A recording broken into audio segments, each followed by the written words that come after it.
What is going on, everybody? This is TPL Live. My name is Justin, and I am here with @JBlevins NBA, aka Jason Blevins. Today, we are going to be watching the game of the Sixers versus the Timberwolves. Jason, I'm so glad you could be here today with me for pregame. How you doing today? Are you ready for this game? I'm doing great. I think I'm ready. Yeah, I mean this matchup isn't exactly the all-star caliber matchup we had last Wednesday against the Lakers. Lakers are first in the Western Conference. We are now going down to the last place of in the Western Conference with the Timberwolves, who also don't even have Karl Anthony Towns playing with them tonight. So ultimately, do you think tonight is going to be much to watch? Do you think it's going to be easy W? What are you thinking? I like games like this because you should really be able to work on your offense. I think that they have a full complement of players available. They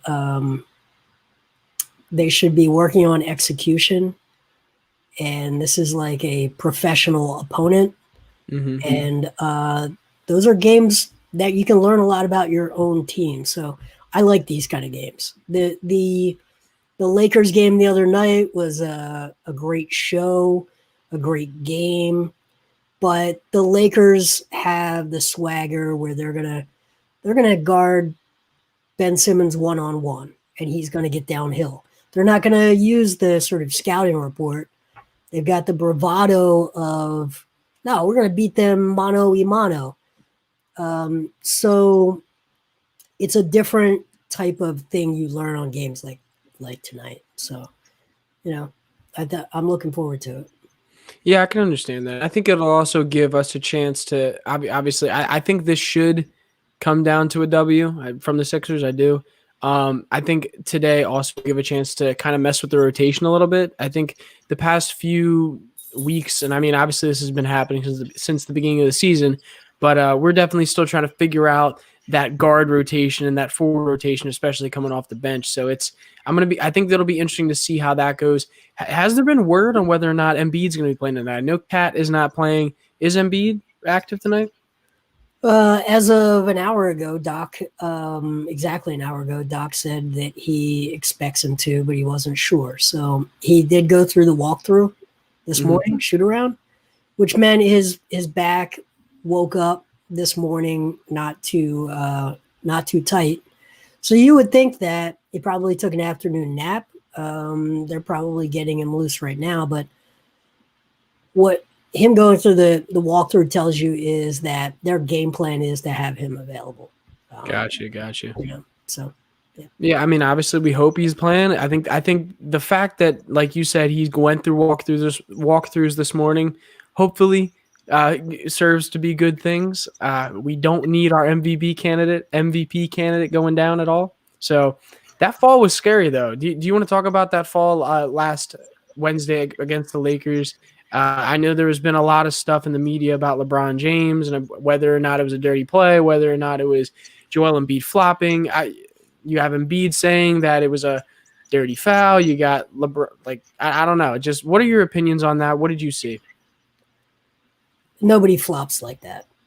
No one in their right mind would flop in that regard. So I haven't heard the flop discussion. Mm-hmm. To me, LeBron had two hands on him, but I didn't see the follow through. I mean, he sort of turned him with his hands. Yeah. And then Gasol sort of had one hand sort of on the small of his back. But it didn't look like that was too heavy. It just looked like a little high-low where he just fell wrong. So if it wasn't LeBron James, then it wasn't high-stakes game, normal guy on a normal night, Mike Scott gets thrown out of the game for that and gets a 5-game suspension. Yeah, same with Dwight Howard. Dwight Howard gets arrested and spends overnight in jail if he does that. But yeah. But it's an entertainment business. So I think that it's the wrong business decision to do that, because I think you'd have had a lot more drama, intrigue, better storylines coming out of it for the next 2 days about LeBron getting ejected, and I think it would have been better for the business in the long run, more compelling storylines than nothing happens. They have a makeup call on the other end where Embiid gets called for unsportsmanlike, which was nonsense. Yeah. And then you have a close game that Tobias Harris wins at the end. I think the question you got to ask is, does a random guy with a reputation for toughness get ejected with that move? And I think the answer is very obviously yes. Mm-hmm. I agree. And I think that's why, like, during it, if I'm honest, during it, when me and Dibes were watching on the watch party on Wednesday, we didn't even notice it. We have the game on with the sound off. So to be honest, I don't even think either of us acknowledged what had happened to the degree. I think we just saw a hard fall and didn't even notice that there was a foul call. We didn't, like, we were just like, okay. And then all of a sudden I went on to the media. I went online after the game and I'm like, oh, okay, this is happening. And then when it happened live, presser, obviously. My live, I saw the Gasol push. Yeah. And on replay, that didn't look like it was the reason that he fell that hard. But I'm always watching for Embiid's fall, right? Yeah, and by the way, guys, if you guys don't know, Jason Blevins is our NBA beat reporter on the ground in the stadium at just about every home game. So he has live viewing of this stuff happening. So I just want to make that clear so people understood what you were talking about. Yeah, so the replays show LeBron's two-hand, which is just not a basketball play. It's just, there's nothing basketball related about pushing a guy with both hands. But I don't think LeBron was dirty. Gasol's hand wasn't the pivot point that I thought it was live. But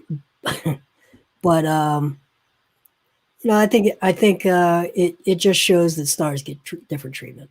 Yeah, I agree. And all right, let's move on here. Mark says Jay Blevins, Curry struggles, COVID, ankle, or all the above. What are your thoughts on that? I personally don't think it really has to do with that. I think it has to do with spots where he's out on the court from what I've seen. But what are your thoughts? I didn't hate the way he played the other night. Honestly, I saw his shooting line wasn't great, but I thought he played fine. Actually, to me, it was. He's going to get run off the line. He ducks in. He does settle for the 20-footers, but he's a pretty good shooter. I don't know. I think his value is what it is on the floor for everyone else, regardless of whether he's knocking down shots. Now, I mean, his value, if you look at the last play with Tobias, they were not going to let Curry take that shot. So Tobias winds up getting Caruso on him, which is a matchup nightmare for the Lakers and a dream for the Sixers. So I think Curry adds a lot of value, whether he's knocking shots down or not. Yeah, and did that surprise you that they switched him on to Caruso? Because that kind of surprised me. Well, Doc said after the game that they were switching everything, so that's exactly what they expected. All right, yeah, and good for him. He walked people through that play really well. So I think they got the shot they wanted, and it's still not a guaranteed shot, but getting a 15 to 18 footer as time is expiring over a guy that you got a 6-inch height advantage over, that's about as good as you can ask for at the end of a game. Yeah, I definitely can't disagree with that one. So obviously, like I said prior, the Lakers are a very different opponent, and they bring a very different thing to the floor in comparison to a team like the Timberwolves, who we play today. What do you expect the Sixers to bring to the Timberwolves today, and what do you expect the Timberwolves to bring to the Sixers when they have no Cat? So I expect the Sixers to find actions that work and just grind them into the dust. I think that Doc talked about just finding a play that works and making the other team adjust to it. And so I would look for just repetitive professional offense. When I talked about getting reps, this is why you want a team like this to get them against, because they're going to be undisciplined. They're going to be young. They're not going to be great defensively, and you can really just work on your offense scheme. So I think that's what you want to look for. Yeah, and I think something that, like, just with the Sixers playing them tonight, it kind of surprises me a little bit that Embiid wants to go out on the floor tonight, just because Cat's not playing, just because I do think that the Sixers can get this W without him on the floor tonight.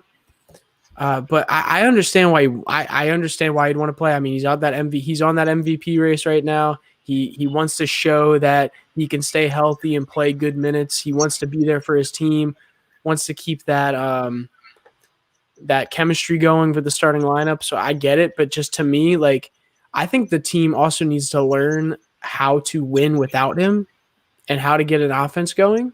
And I feel like we haven't been able to do that as of yet. Do you think what do you think the Sixers have to change when Embiid is off the floor?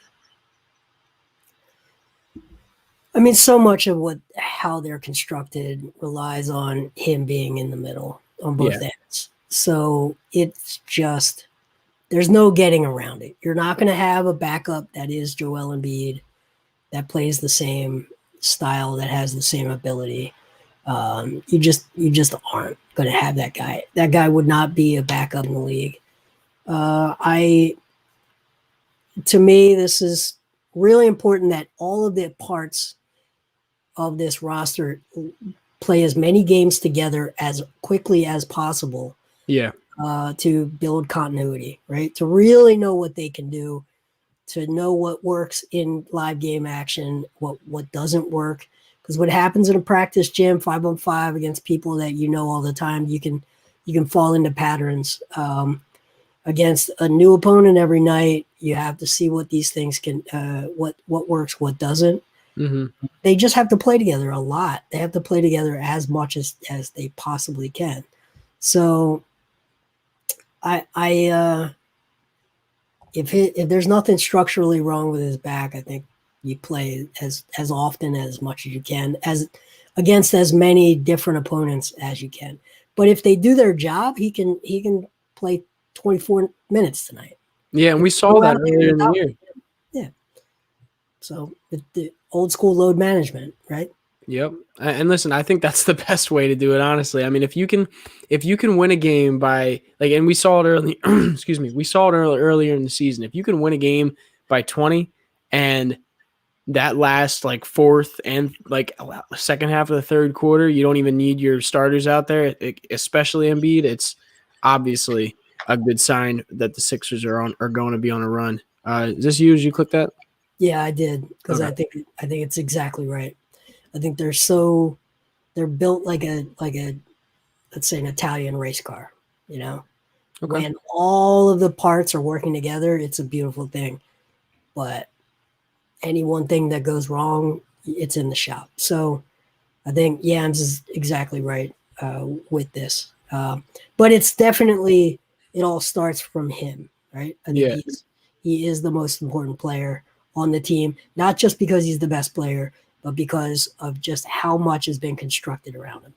So does it worry you that this team is like that? I mean, obviously it makes sense, because like typically that's how you build a basketball team. You bring certain pieces on the team because they fit together.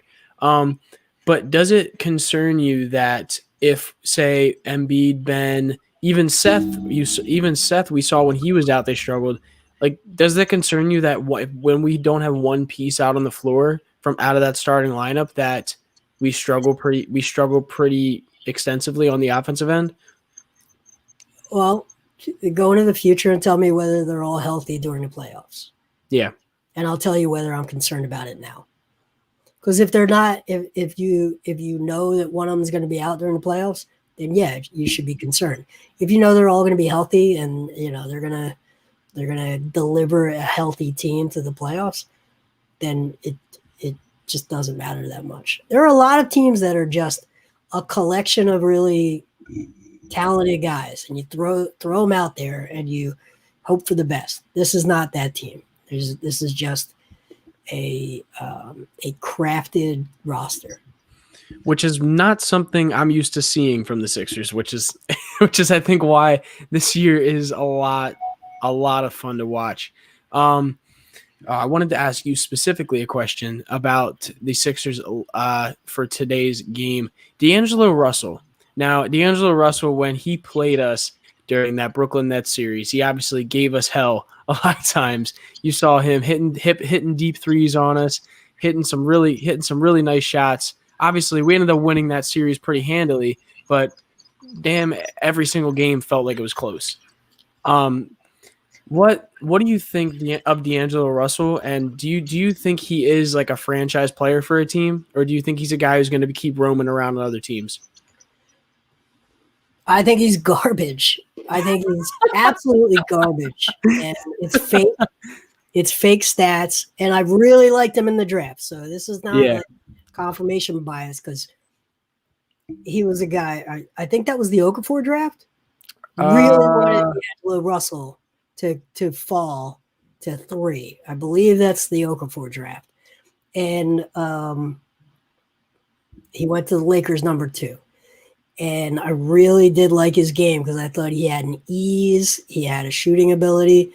But what D'Angelo Russell, the trap he falls into is he's a more talented version of Malik Monk. And he just I watched that series. I covered that entire Nets series, and I will tell you, he lost the Nets that series, period. And he put up good numbers, aggregated numbers, but the Sixers used drop coverage, and he settled for pull-up mid-ranges and shot them out of that series. Hey, what's up, Dibes? Right now, we're talking about D'Angelo Russell right now, but real quick, I do want to say the starting lineup just came out. Nice. It is Simmons, Curry, Green, Harris, and Embiid is playing tonight. So it's looking good tonight. But Jason, I want to let you get back into it. Guys, if you don't know, this is Dibes at Mr. Crocker on Twitter. He's just coming over from his WandaVision pod, I can only assume. And so right now we're going to get into the game. We got about 10 minutes left till tip-off. But I did not realize this, Dibes, but Jason does not like D'Angelo Russell. I did not know this. He has a deep hatred. Well, that's not a hatred. I think he's a garbage player. I think he's exactly the kind of player you don't want on a team. Exactly the kind of guy you should watch out for and say, oof, we don't want that guy. Because that's going to make himself look really good, and we're going to be in the lottery every year. It's funny because I actually, like, after that Brooklyn Nets series, like, I did notice that, yes, like, he in some ways, he lost them that series, but, like, I actually like I liked his play, and to me, I was probably in the same boat as you. And yeah, exactly. There's this true shooting percentage in that series. Ready?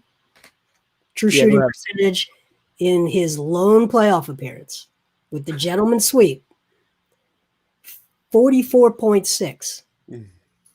What a beast. He's garbage. And so you can just go through, and that team really would have been much better if they had just given Dinwiddie and Harris and LeVert every touch. The fact that they had D'Angelo Russell out there shooting, let me see how many attempts he had. 20 field goals per game in that series. He took 20 shots a game on 44% true shooting. He lost them that series. He's a garbage player, and he might be a great teammate. He might be a great person. This is not an indictment of D'Angelo Russell, the person. And again, I was wrong about him in the draft. Maybe he got the wrong coaching. but the guy takes terrible shots. The guy is just a perennial losing player. All right, let's move on from the trash talking of D'Angelo Russell now. And guys, if you don't already know, as Nadir pointed out, I guess I shouldn't have gave Dibes an introduction according to Nadir, but we're gonna say bye to Nadir's comment right there, and we're gonna introduce as well at NBA Crow on Twitter. We got Austin Crow with us. How you doing, Austin? Well, on that note, after those comments by Blevins. Well, he left. Guess we have a D'Angelo Russell fan. I guess so. Interesting. All right. No, he's back. He's coming back. He's coming back. Oh, and he left again. There he is. I had to do that for theatrical effect. I'm sorry. In protest. There we go. Yeah, you have some strong opinions on D'Angelo Russell, Austin? Is that what it is? No, I couldn't care either way. I mean, I think D'Lo's the kind of guy you can get hot, and I think he can get hot against the Sixers, especially because of their drop coverage they like to play. When he's hot, he can be a tough scorer, but he doesn't really defend anything. He's not an efficient scorer either. I mean, this is a game that I would say that the Timberwolves are much more talented than the Pistons were, but they're just horrendous. They're one of the worst teams, and I think I've ever seen. The question was, is D'Angelo Russell a franchise player? And that was Jason's answer. He just came straight out with he's garbage, and this is why. So yeah, I wouldn't say that he's garbage. I mean, he is a one-time All-Star, albeit off of an injury. He was a circumstance of another player getting injured, but I would definitely say at this point in his career, he has not proven that he can be a franchise cornerstone. Yeah, he's a Sports Center All-Star. All right, well, let's get. I'm gonna make sure that D'Angelo knows how you feel about him, and then I'm gonna have him send you like a box of chocolates and say like, "What did I do to hurt you?" Yeah, Yams said Crow went to quote tweet D'Lo on Jason's comments. I can only assume. And Marky215 says Emo Crow. What's up, Emo Crow? All right, let's get more into this game now. Who do you guys think is going to go off tonight? Obviously, we just learned that Embiid is going to be in the lineup today, which is exciting. Obviously, being that the back, I guess people were definitely a little bit concerned about his back after that hard fall against the Lakers on Wednesday. So, what do you think is the key to this game? Who do you think is going to be a player of the game tonight? How about you, Austin? Damn it! Can you come back to me, Jason? This is a Seth Curry night. Okay. Big time, because their defense is going to be undisciplined. He's going to get open shots. He really didn't shoot well the other night. I think he's going to get the shots in the spots he likes. And great song, by the way. Maybe the best song of the 2000s. What? Welcome to the Black Parade. Yeah, it's a great song. Me and Austin are too young for that. Yeah, I only turned 56. I've never. Well, hold on. I was born in 99. Is like 10-year-old song. Dude, I was probably 10 years old when it came out. You guys are so young, man. Dude, I was born in 99. Welcome I'm to 25. I don't know what it's like an anthem for 10-year-olds. What are you talking You about? guys are ridiculous. That's a great song, though. I agree, Jason. Seth Curry's 1 of 10 in the last 3 games from 3. That I would love to see Seth Curry get back into the flow of this offense. My guy, I'm going with Tobias Harris. How do you not go with the hot hand Tobias Harris like Joel Embiid? The Sixers offense is built through Joel Embiid and Tobias Harris. Tobias Harris averaging 21-plus points a game in January, 46% from 3. Dude, this guy is absolutely balling. You look at his catch and shoot numbers. Where are they at? 45.2% from 3 in the catch and shoot, and 65.6 effective field goal percentage in January. So Tobias Harris again goes for 20+ tonight. Love me some Tobias Harris. That guy deserves to be an all-star. And his defense, Tobias Harris's defense against the Lakers in the post on the perimeter was absolutely dynamic. Get that man an all-star bid. Okay. When I Justin, you said you were 10 years old. When I was a young boy, my father took me into the city Yeah. to see a marching band. Okay. The hell he is said, that? son, when you grow up, would you be the savior of the broken, Oh, the so good. beaten, and the damned? And he said, will you defeat them? Your demons the lyrics. and all the non-believers. I think I would have kicked my dad in the shin if I The ever. plans that they've made. Listen. Because one day I'll Oh leave my God. a phantom Well, to lead you in the summer. to lead you in. Yeah, is this like poems now? Are we reading poetry? I need like a marching band like behind me. This is epic. Listen, I'm sure I've heard the song before. We would get flagged, but come on, it's an epic. I am sure I've heard the song before, but I grew up on Billy Joel and Bon Jovi. So Nice. I grew up on. So it's basically if we didn't know Bon Jovi. Jason, you're gonna love the last track in the newest episode of WandaVision. You're gonna love it. Awesome. No spoilers. Good music in that show, by the way. Yep. All right, let's Austin, I don't think we got your player of the game and keys of the game for today for the Sixers. So you got any for us? So for me, it's Ben Simmons, and here's why. Timberwolves are giving up more than 112 points per 100 possessions, which is tied for fourth most in the league. And then Minnesota is also giving up 51.5 points per game in the paint, which that comes out to second worst in the entire NBA. This is a game where Ben can get downhill. He can get to the rim. He can, bully some people out of the way. There's no Anthony Davis for Ben to have to fight through and step around. Now it's just Ed Davis and a bunch of, other people. Nas Reed. Yeah, no, it shouldn't be that hard to do. I think this is a game where Ben's going to get his shooters involved. He's also going to get downhill, push in transition, and score. I wouldn't be surprised if he got over 20 tonight. Gotcha.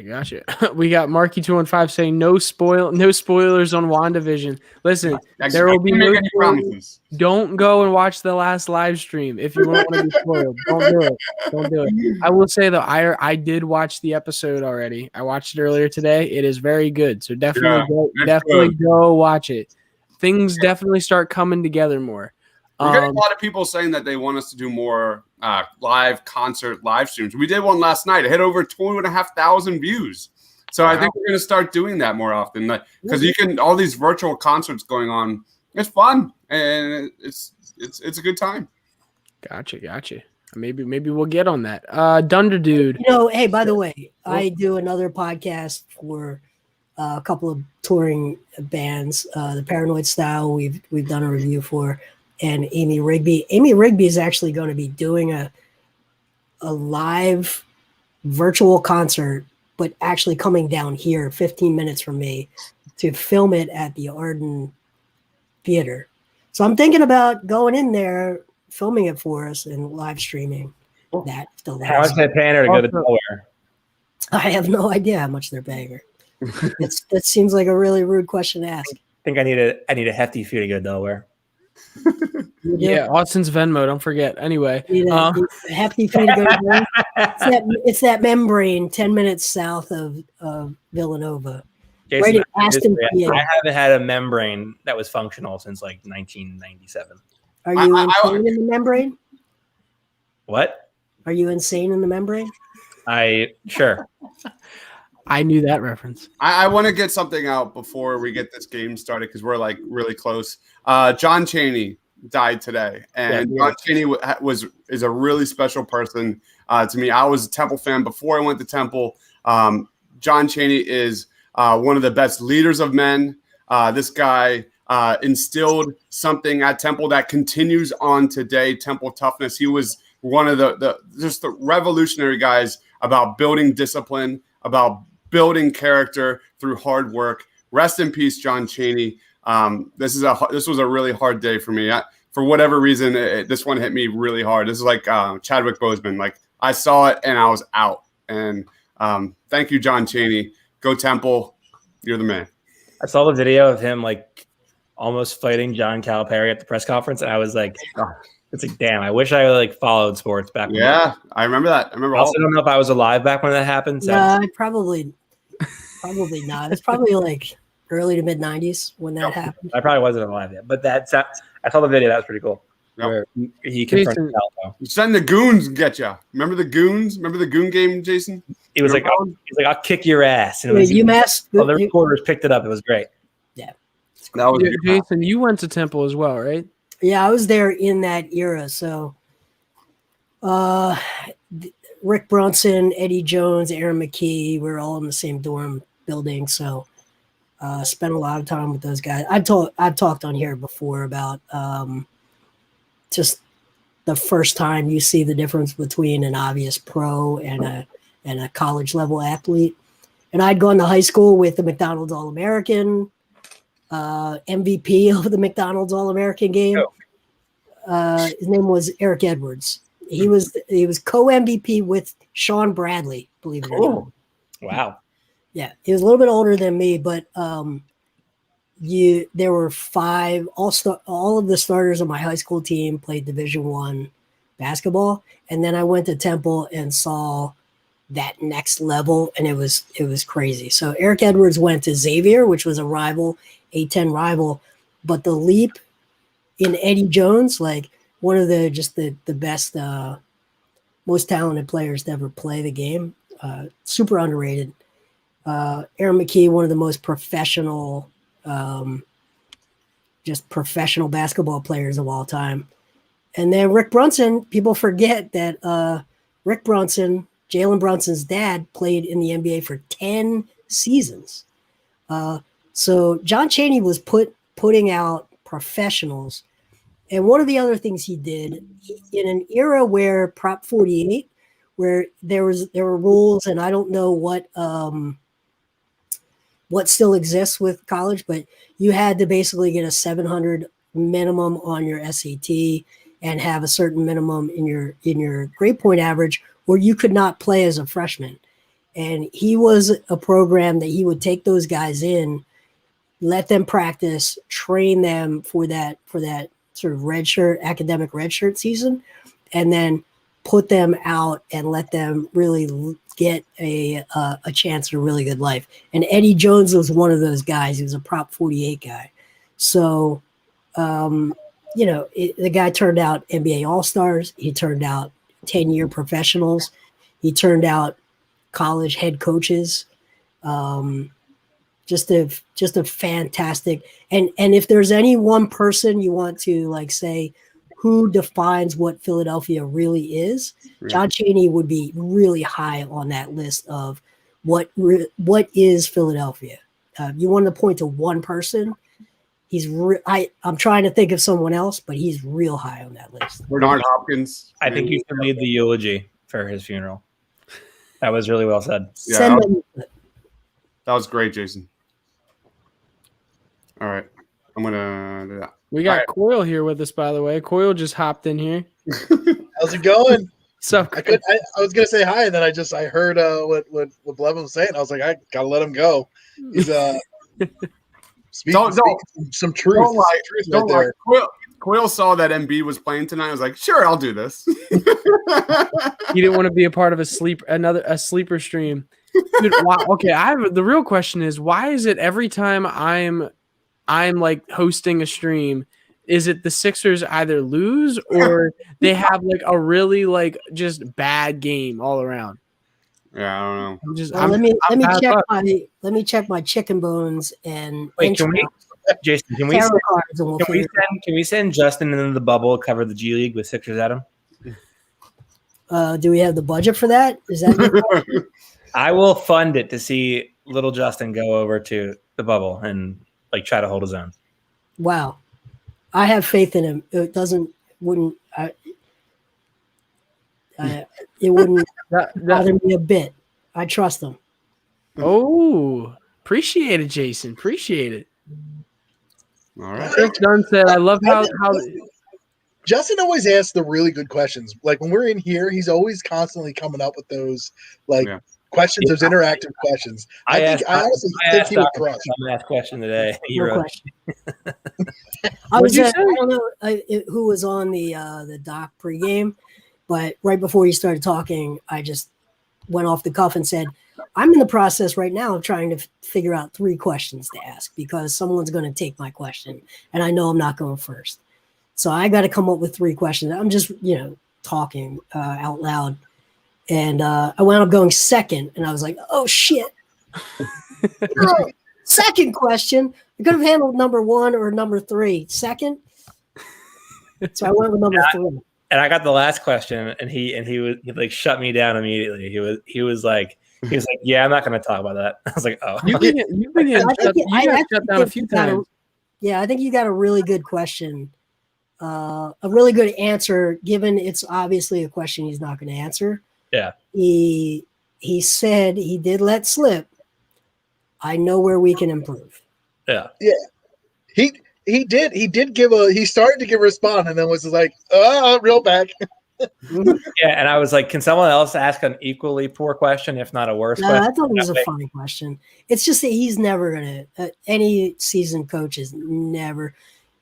If any coach ever says we need to get another piece, he's saying someone on his roster right now needs to be gone.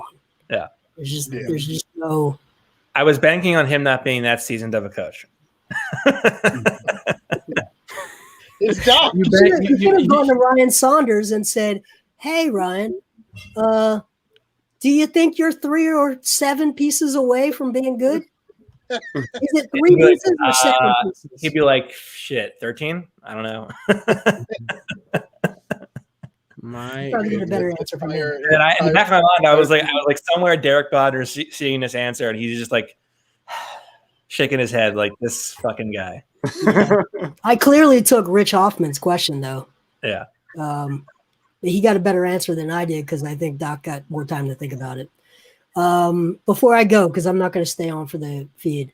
As am I. I gotta get ready and positioned on my couch for this game.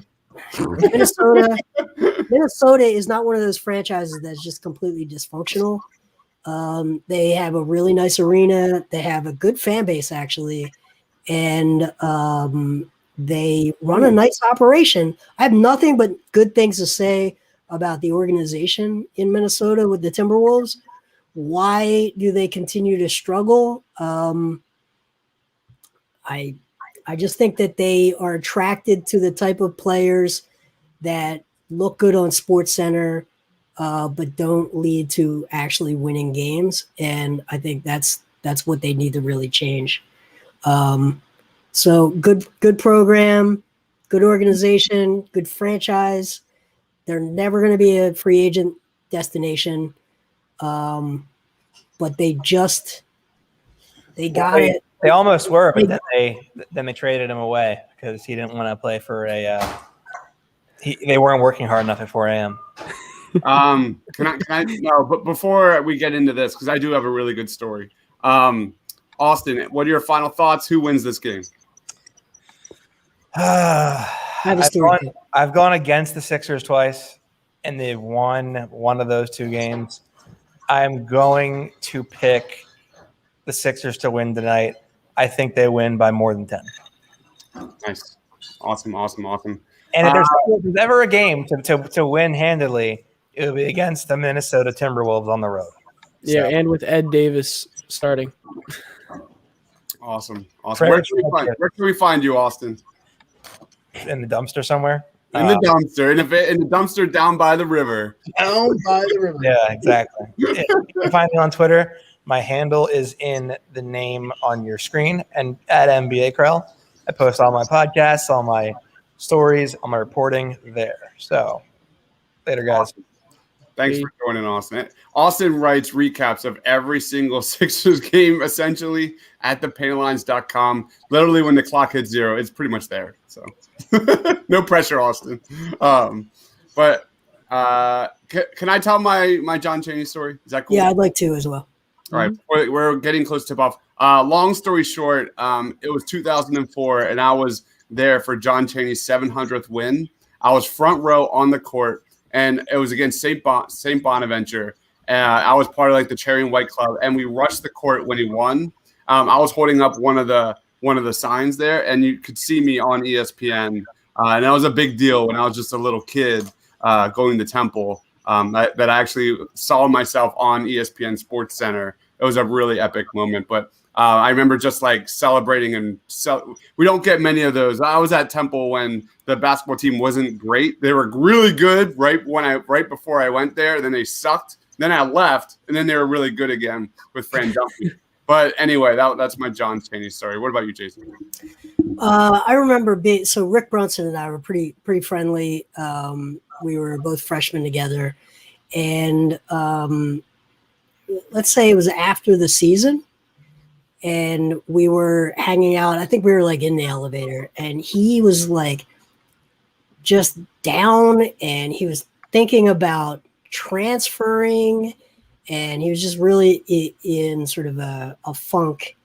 And he wound up coming back. I thought after that conversation he was out.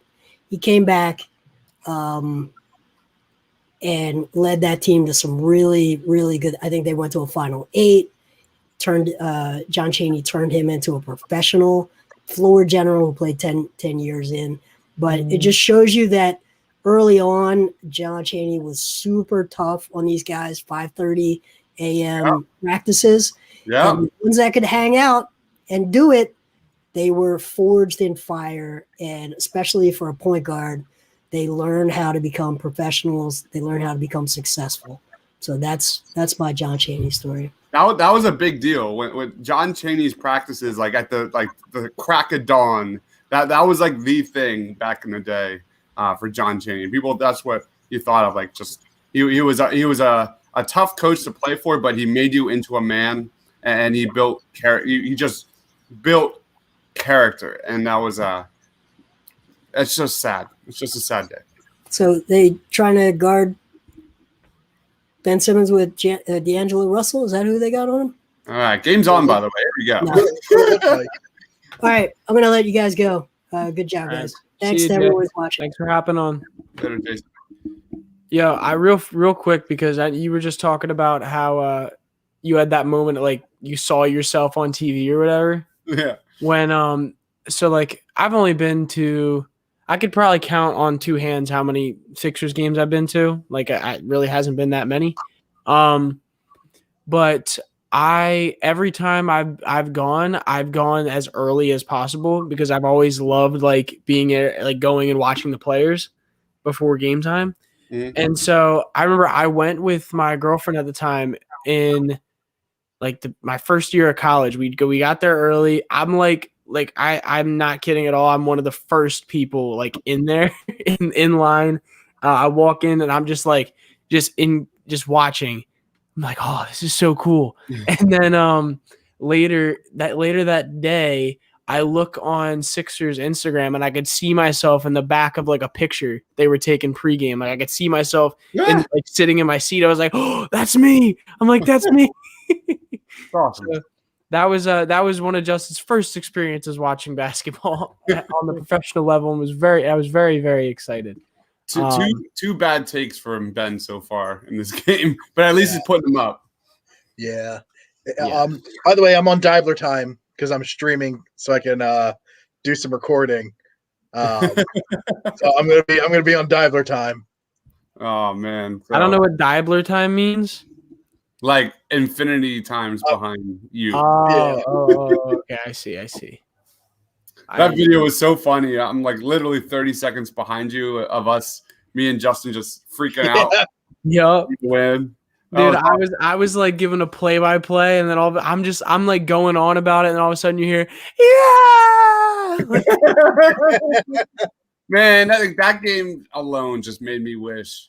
I don't know if I said that on the post-game show, but how many times during the watch party we're like, could you imagine the Wells Fargo Center during that game? There were a few moments during that game that the building would have been rocking. And then Coyle and I live streamed a virtual concert last night, and I'm like, I miss real life. I miss it so bad. I can't even. I'm telling you right now, I miss happy hours from work. Like I just can't wait till we get back to things being open. Like I would gladly go out with a happy hour with people from work and be absolutely fine. I will never turn down one of those ever again. Toby with a nice little bucket and one gets the Sixers on the board here. There it is. First of all, I'm behind Dibler.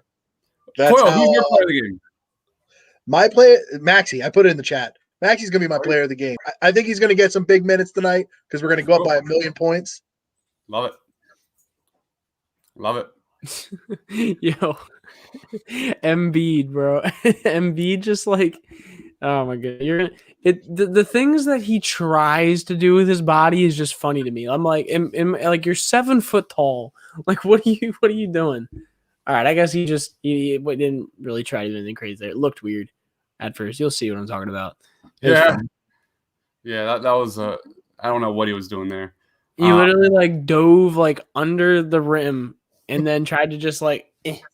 That looked a lot like Marcus Smart there, or Jason Tatum, or something. Trae Young. Yeah, Trae Young. You just name every player that just like flops every single time that there's any sort of contact ever. Tayshawn says, watching post-game analysis of us beating Lakers, how is it they get more credit? Because it's LeBron James. LeBron James is the biggest thing in the world. Like, so he sells the tickets, he sells the jerseys. Yes, sir. Pretty sure he owns part of Sports Center. He's fully invested. It's the Lakers. It's like the Cowboys. Like people just want to talk about it, and there's more fans there than anywhere. It's pathetic, though. I mean, if you want to watch a good post game show, watch our post game show because we didn't do any of that. Nope. I don't think we spent 1 second on LeBron during that post game show. We might actually. I don't think we did either because I don't even think because I actually told this to Jason before you came on that like during the game, I don't even think we realized that happened. Like during like the altercation between LeBron and Embiid. Yeah, I shouldn't say altercation. I should say the foul call on LeBron on Embiid. But we didn't even talk about it because I don't like. For one, me and Dibs, I don't know if Chris has his sound on, but I don't ever have my sound on. So if there's a flagrant, we may see it, and like maybe we see they're shooting free throws, but to be honest, I assume it's the coach usually because I can't see what players are talking. That's so funny you said that because I'm making Sixers highlight reels of January of Tobias to Joel to you name it, Ben.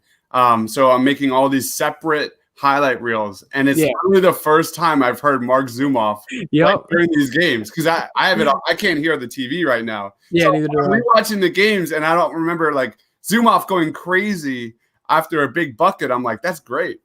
Yeah, it's so funny. No, it's funny that because I completely agree. I will literally go back sometimes and purposely watch. Like last night on Tobias's shot, I went back and purposely watched the highlights because I was like, I didn't get to hear like any excitement from anything. I just saw. I was like, oh shit, the shot went in.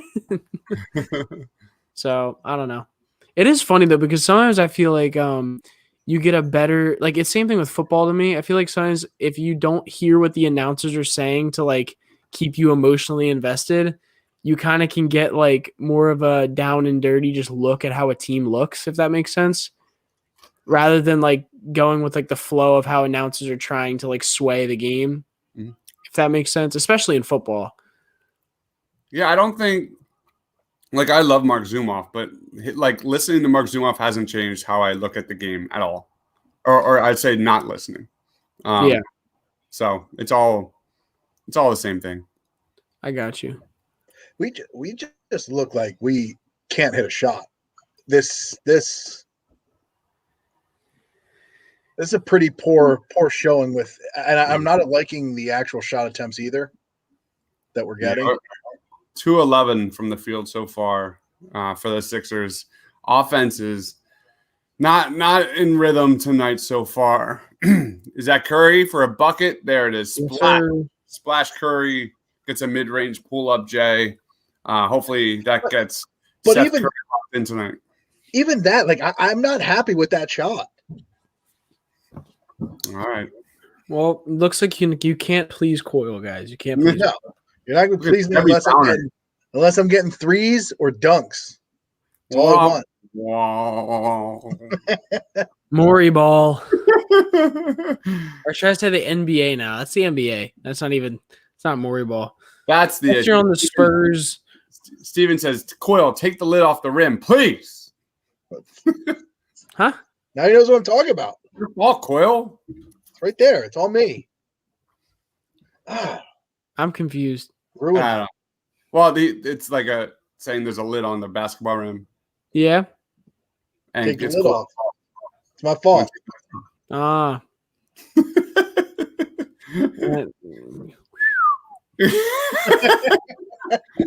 Oh, Sunny Hill is a really good one for guys that represent Philadelphia. That's a great name by Shake a Lot.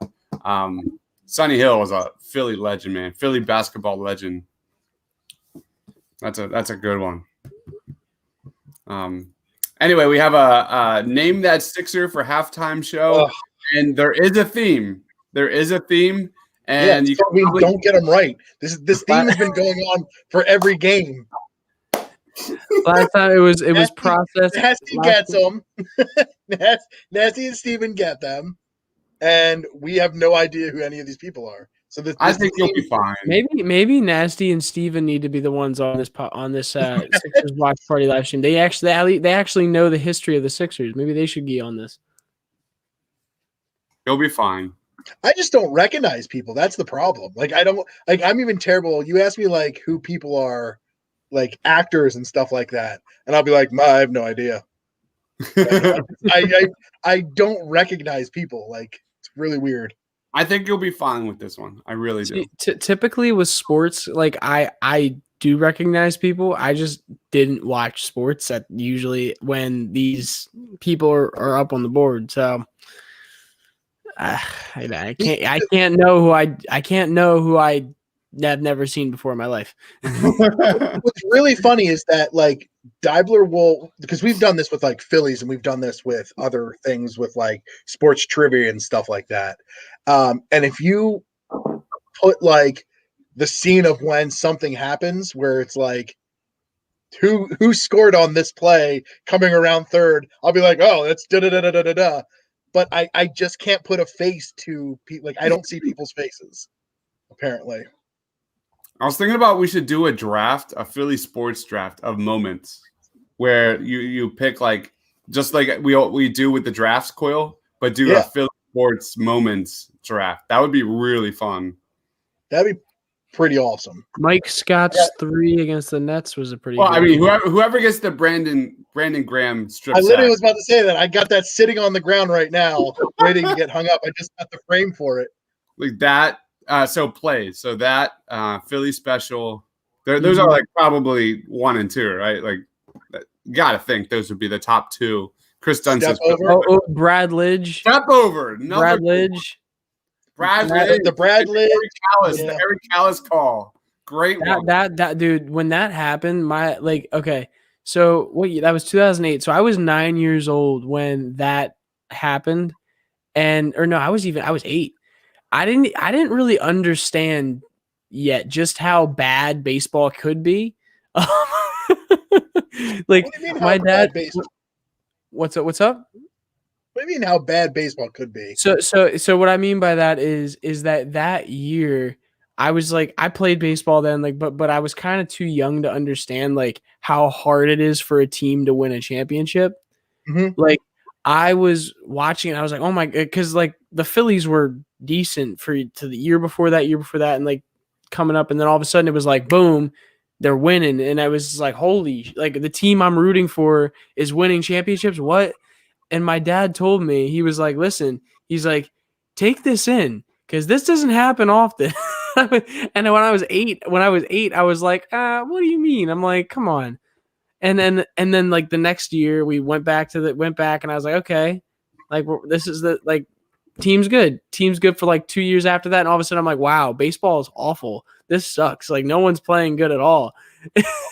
And so like Yeah. after that, I realized I'm like, wow, it really like it can be bad. Like you're like I've been lucky enough to witness good like basically every team I root for have at least a good season as I'm watching. Like Eagles win a championship my first year of college. Oh man, he's spoiled.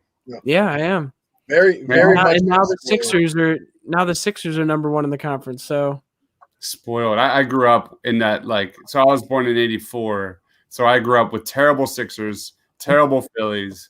But anyway, we have BLK Bear Boy says Matt Stairs, the Joe Buck call, the famous one. Matt Stairs rips one into the night. I literally remember exactly where I was watching that. Literally the only time Joe Buck got excited during the any good Phillies play. I'm telling you, I hate Joe Buck so much. Go and listen to every game-winning play of the World Series, and then you'll hear the Phillies, and he's like, "And the Phillies won the World Series." Yep. It is horrendous. I hate him so much. really. So it's funny you say that because my dad has said to me like for so long that like he hates Joe Buck, and I'm like, why? Like when I was younger, I never understood it because I just didn't. I'm like, why do you hate a random announcer? Like that was always my thought like as a kid.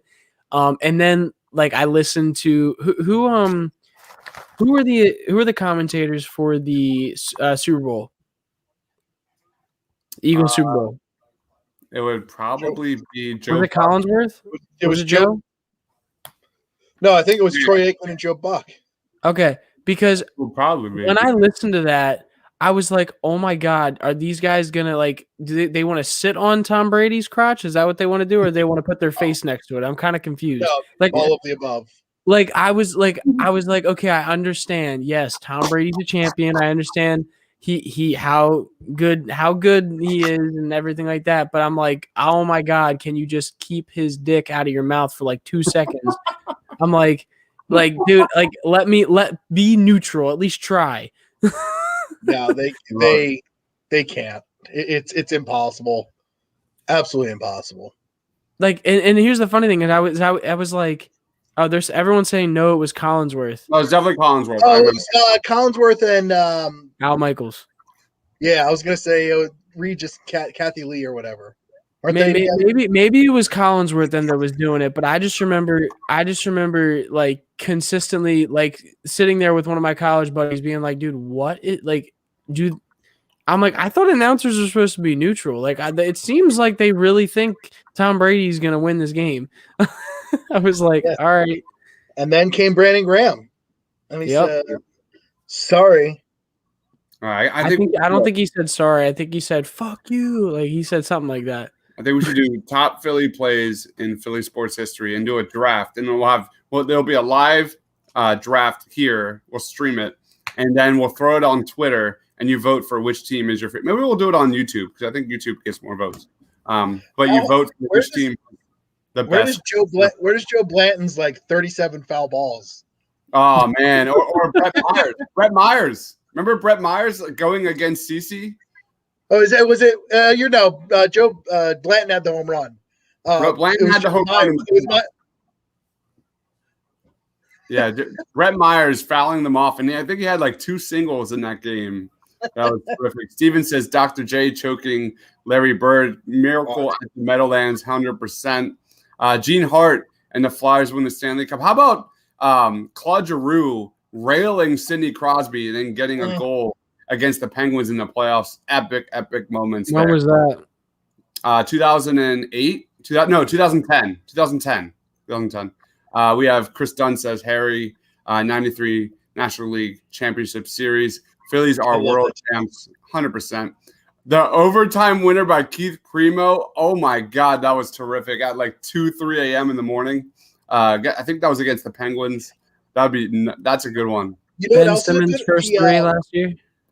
The 93 like 24 inning single to win the game. There's like the call. He's like has 0 energy, and they finally win the game. It was like 24 innings. All right, let's get back to Bryce Harper's grand slam last year. Yeah, John Kruk going nuts. That was off.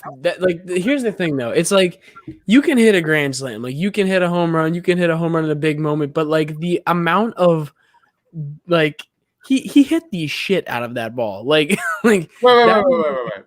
Is this true? What? I worked all day. Did ESPN really say the Devils beat the Flyers last night? I don't know. That's hilarious. I didn't. Marquise, tweet at the Painted Lions. Tweet us with a video of that or something because I want to see that. That is so funny. The Flyers played great last night. That is hilarious. Oh, and then Steven says the Victorino Grand Slam, man. That against CC was one of the best moments of my life. I remember that. I remember all of that. Victorino was my second favorite player on that team. I love Chaney, man. What a good player, man.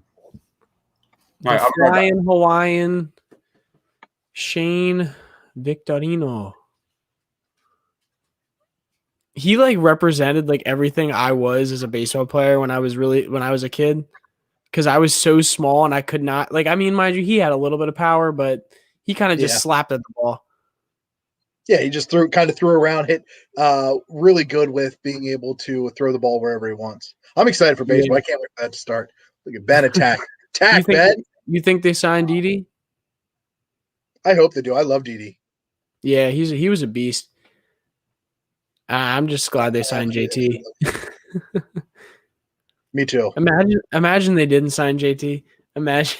I'm a big catchers guy. I was a catcher, so I love the catchers. So like my favorite players are like Dutch, Chooch, and then JT. So like we were talking about jerseys the other day. I was like, I have these, and I wouldn't say that I have real Muji because I thought I was gonna jinx it. Yeah, that's. I was amazing. like, no, I don't have it. I don't remember I have it. It doesn't exist. That's amazing. Dude, that's how I was about Malcolm Jenkins, dude. I got Malcolm Jenkins jersey and like I think it was like right before the 2017 season started. I got his jersey. And then all of a sudden I was like, they're winning. And I wore so here's the thing. It was kind of funny because that year they just were on a hot streak. And so like I started wearing the jersey every game. Like I was like from the first game of the season, I was wearing the jersey every single game. And I was like, okay, I can't take it off. I have to wear it for every game now. I have to. Yep. And so I was doing that. And I feel like when we lost the last against the Saints, it was kind of my fault the next year. I feel like it was kind of my fault. I'm not gonna lie. Did you not wear the jersey? I didn't have it on. It's your fault. It's 100. First of all, Alshon doesn't ever drop balls like that hit his hands. Yep. It's your fault. It's my fault. I blame you. So we should have here's the funniest thing about it. Here's the funniest thing about it is it was the most random thing too because my for my birthday my girlfriend got me tickets to go see a Broadway show. I was like, I love Broadway. She what's up? What show? Dear Evan Hansen. Never heard. I only like Disney themed Broadway. Okay, I like Disney themed Broadway too. I've seen basically every. I was like, I don't even know what Broadway is. I only watch Disney shit. Wait, there's other Broadway. Wait, there's other Broadway than Disney Broadway? Yes. No, basically Lion King's on Broadway, and that's it. That is all. Aladdin. I saw Aladdin, and I saw Aladdin. They were so good. Newsies. That's Disney, isn't it? Yeah, it's Disney. Yeah. I just saw Newsies for the first time. It was like a year ago. I was like, you need to watch this. Wait, which one? The live, like the old movie or the new one? Old movie. Yeah, the old movie. Jeremy, see. Here's the thing. I don't even know if I want to get in. We're doing a live watch party of the let's right now, and I'm about to go do a nerd deep dive on my Broadway obsession. So let's not get into that. I'm a musical theater nerd at heart. So Chris Dunn, you're right. Book of Mormon is great, but let's get into the let's get back on track here. Come on, let's go Sixers. Joel Embiid is 2 of 9 from the field, has 11 points, but is living at the free throw line. Love to see it. Who Yes, picked Furkan sir. as the player of the game? Korkmaz is player of the game. Well, Oh my God. Korkmaz is about to be player of the game. That's it's about to start happening. My wife and I were down at the beach for The Perfect Game by Roy Halladay, and I remember this was the season I didn't miss a single game. And we went to the beach, and my in-laws didn't have cable, so of course this was the game. Roy Halladay pitched The Perfect Game, and I remember getting an alert on my phone like as the game ended, like. And because the internet signal was also piss poor, and it was like perfect game, like on my phone. And I just went in. You ever see Fever Pitch? You ever see the movie Fever Pitch by Jimmy Fallon and Drew Barrymore, where like he's like he doesn't want to hear the score, or like he has the perfect night with his girlfriend, and then he misses the best Red Sox game of all time. I think I remember. I think I know what you mean by that. That was me. That was me. I'm like, I just missed a perfect game, and I always like bring that up to my wife just to like see what you made me do. Exactly. See? No, like, but I haven't ruined it. You ruined it, dude. But I'm not no bullshit at all. Like that's what it was for me. Like I was dating somebody else at the time, but she like we were in Times Square, and I look at, and we just got out of the play because the play was that night. So of the Eagles game. So I get out at like halftime, and we're up by like 2 touchdowns. I was like, oh, we're winning. We're winning. Because it was the Saints, and we were like, everyone was saying, oh, we're gonna lose this game, da da da da. And so I literally, she said, what did I do now? What did I do now? Oh man. Oh my God. So anyway, what I was saying is like, we're running to the train because we were staying in Brooklyn with her family. So I'm like running to the train, getting on the train, hopping in the train. We get back to her house, and literally, I shit you not, 2 minutes, but after we walk into the door, they throw the pick at the end of the game and we lose. I was so mad. It's awesome. I missed all the good parts of the game. Only saw the bad.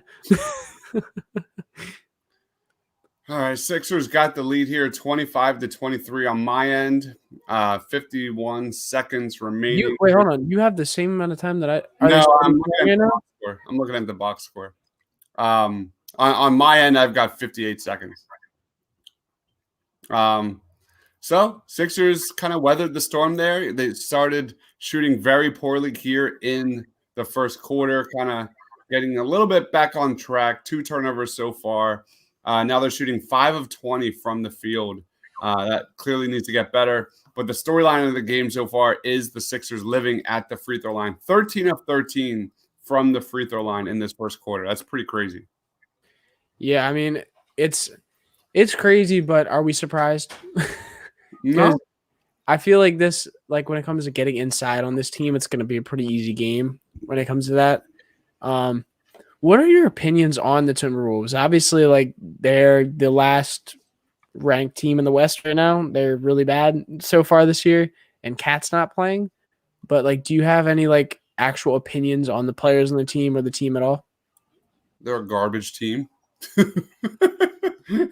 Like I've never been a big believer in the Timberwolves, but I'm not going to talk about something I don't understand because I don't watch the Timberwolves, so yeah, I don't really have an opinion on that stuff. I don't try and be fake like that. Unless I don't know if Coyle watches the Timberwolves. I always thought KAT was skilled, but never really impacted the game in the way Joel Embiid did. And so, but I do think Anthony Edwards is going to be terrific. He just needs a year or two to build strength and let the speed of the NBA come to him. So there might be an adjustment period, but I don't even know how he's doing this year. He's averaging 13 points a game and shooting.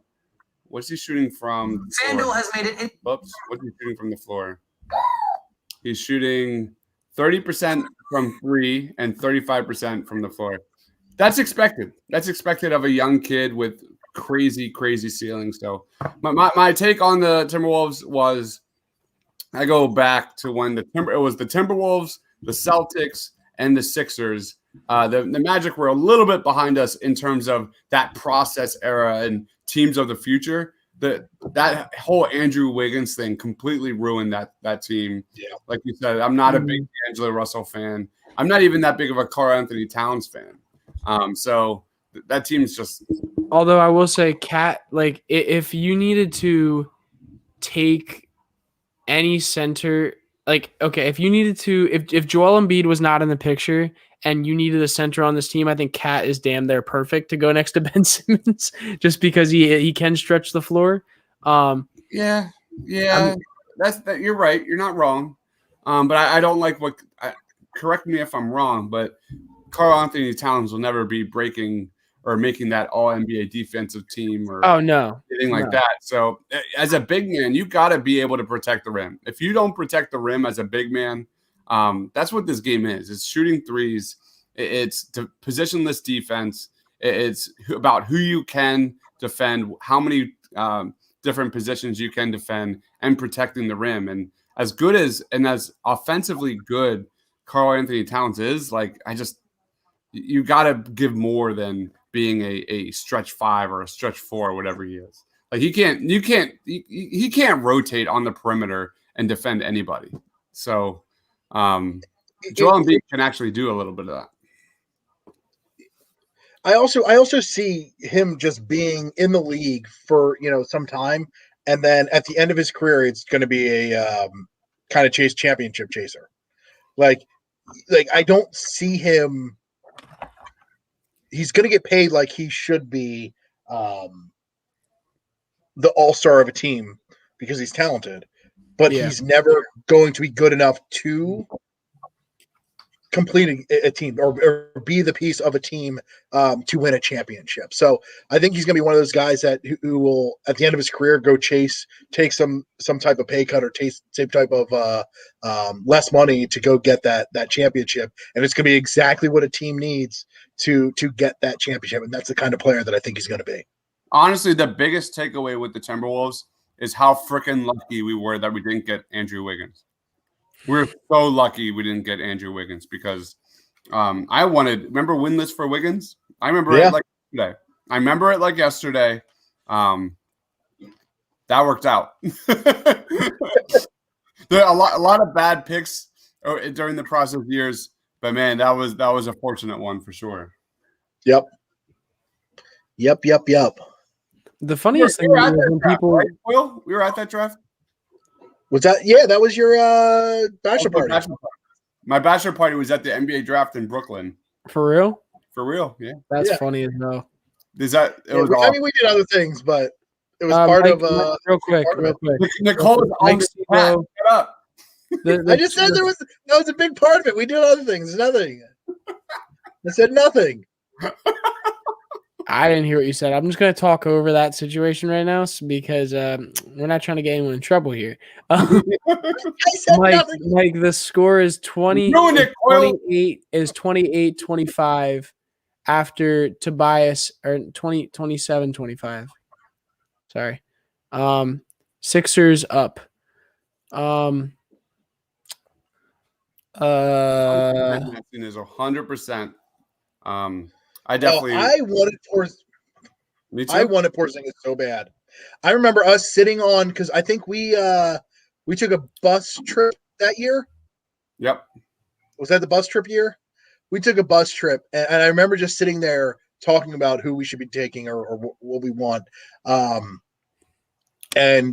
I remember just being like, Porzingis, and people were like, "No, we don't even know what he's going to be. We don't even know what he's going to be."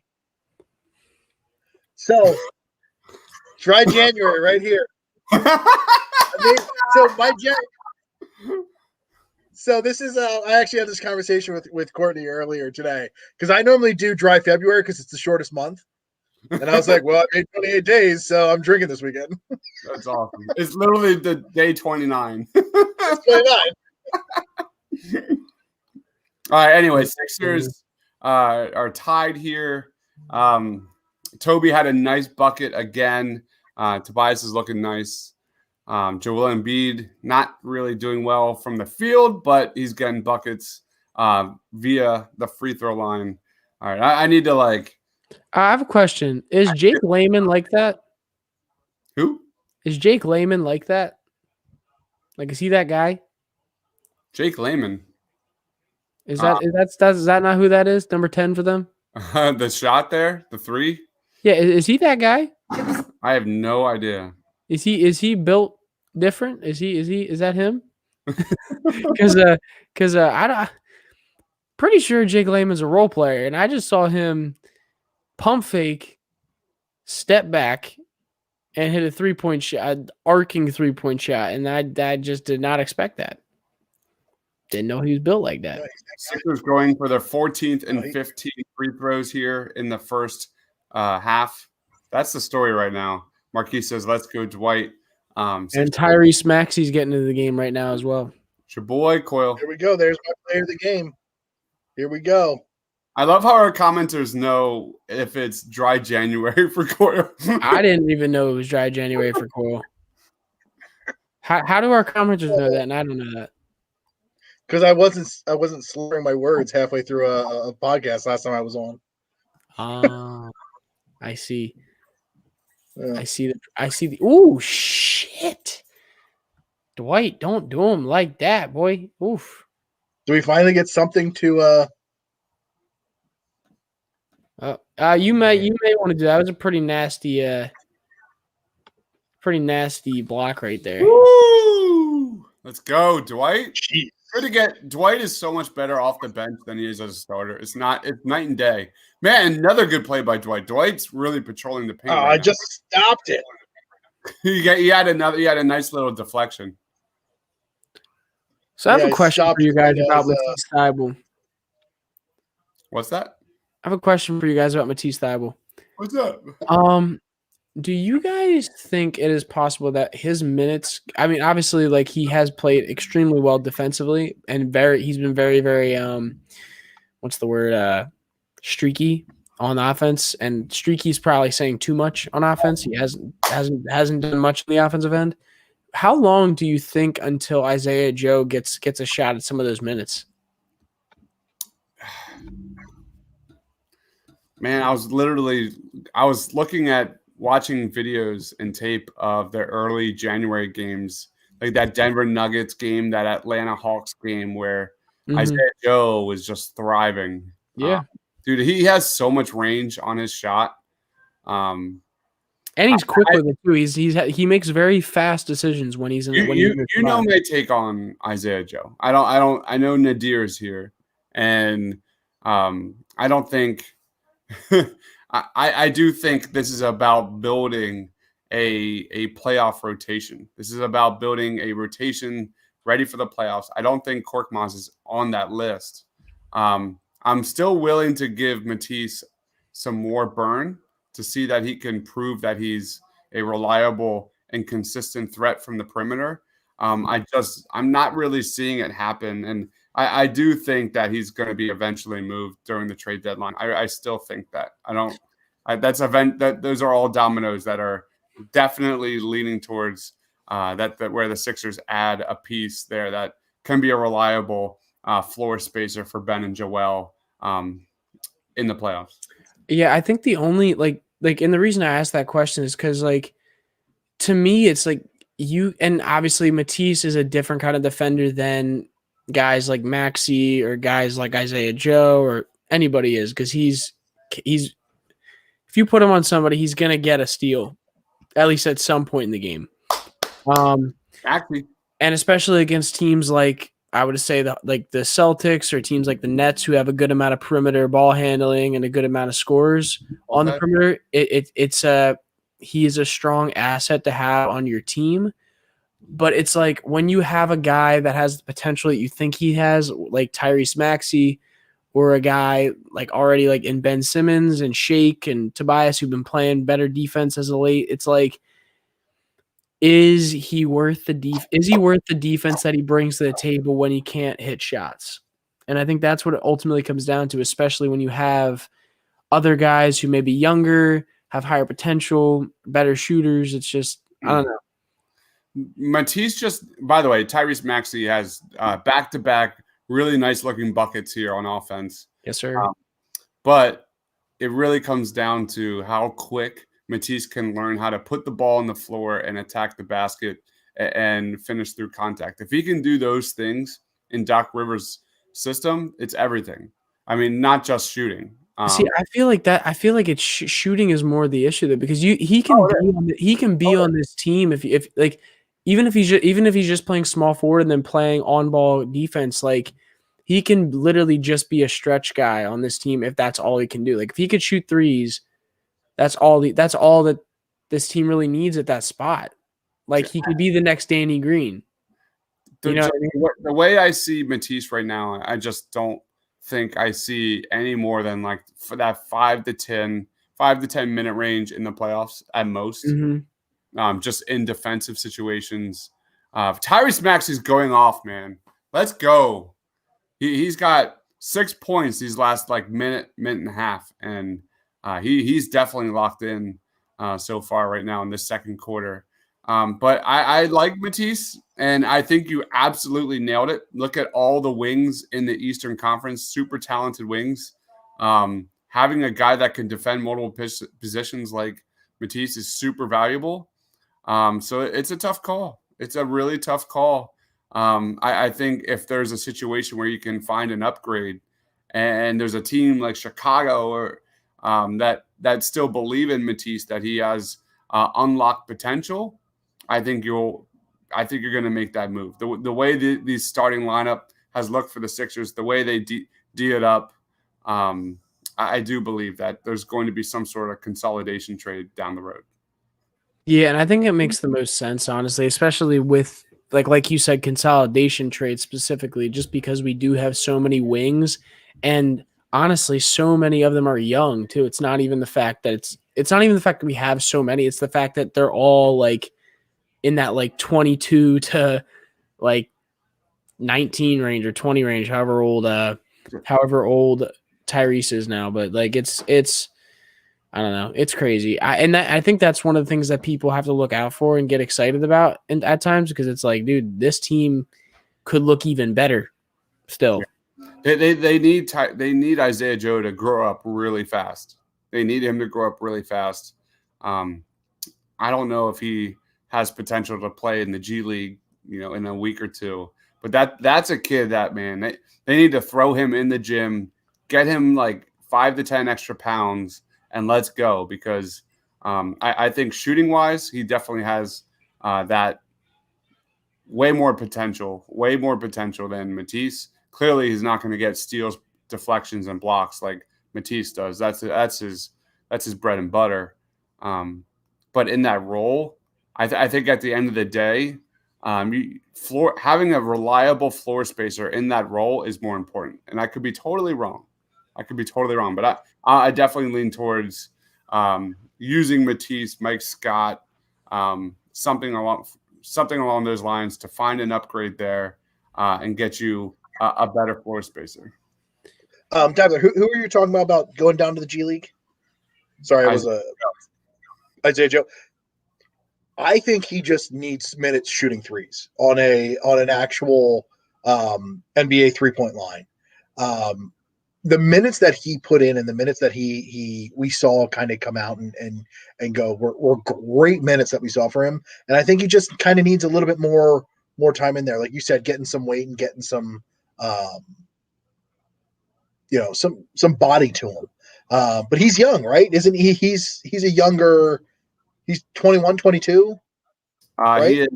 He is 21. 21. So I mean, he's got time. He's definitely got time. So I'm kind of excited.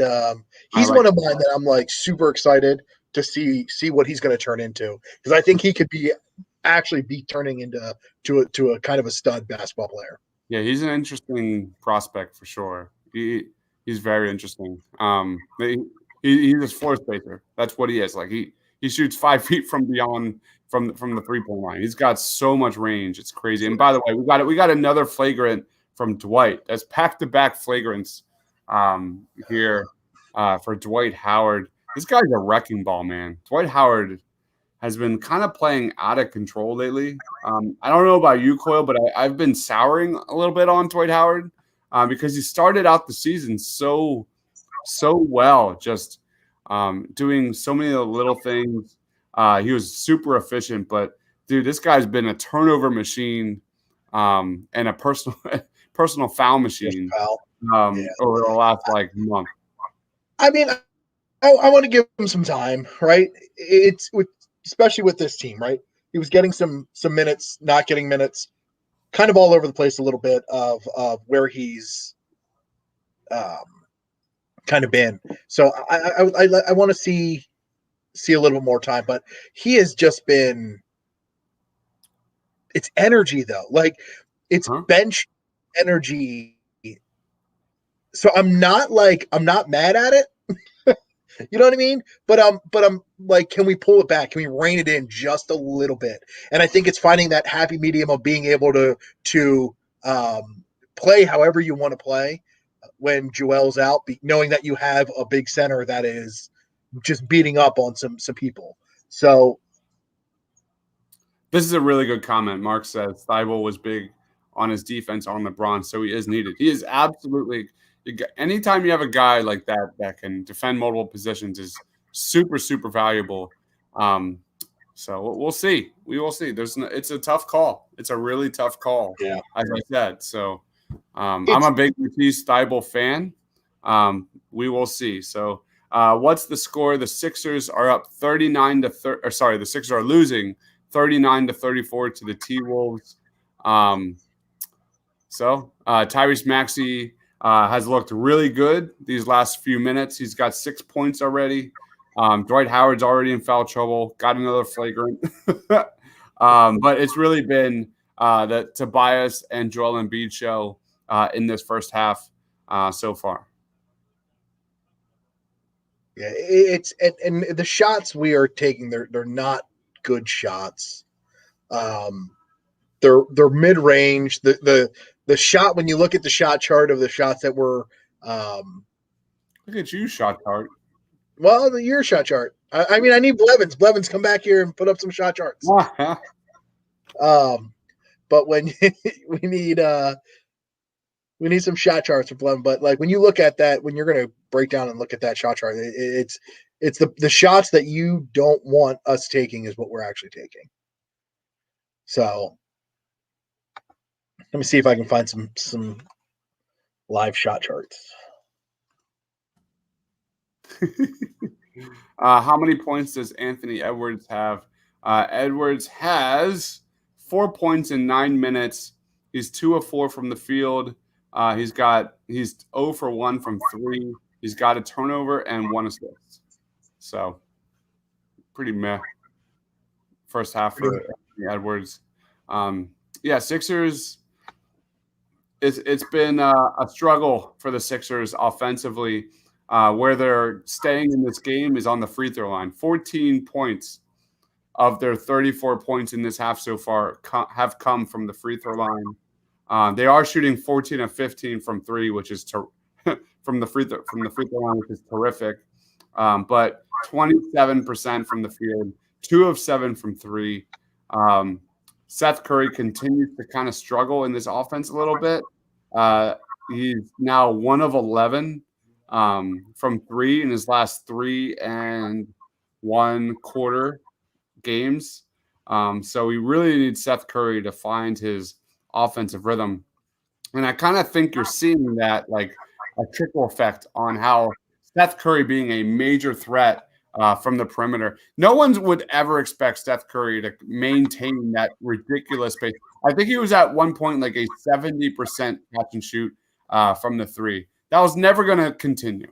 It was never going to continue moving forward. But anyway, that's kind of where we're at. I think that has had a huge trickle effect on our guys getting open looks.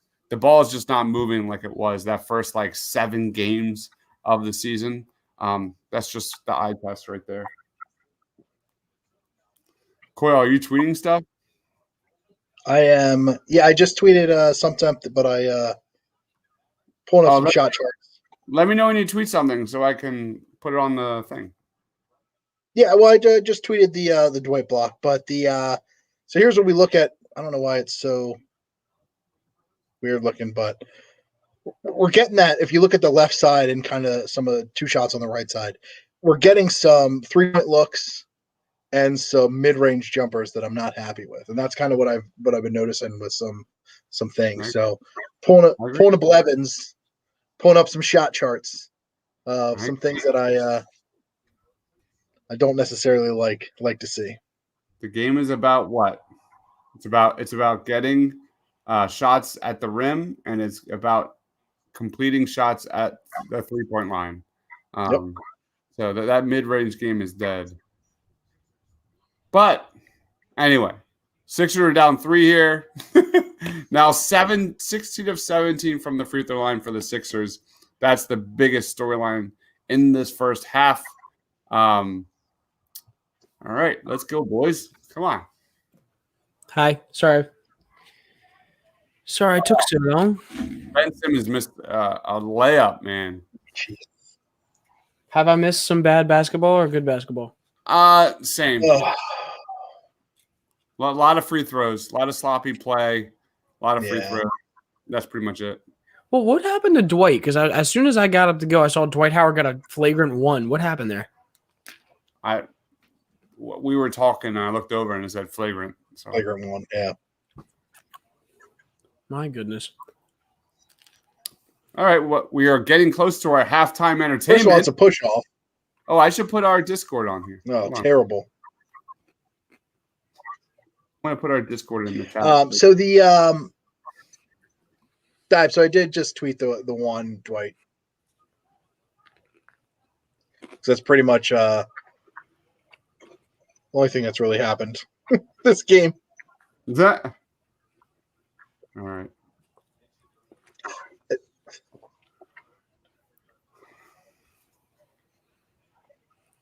All right, copy.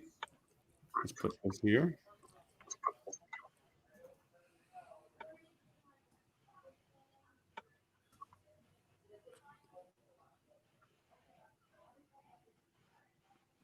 Put that Discord link on there.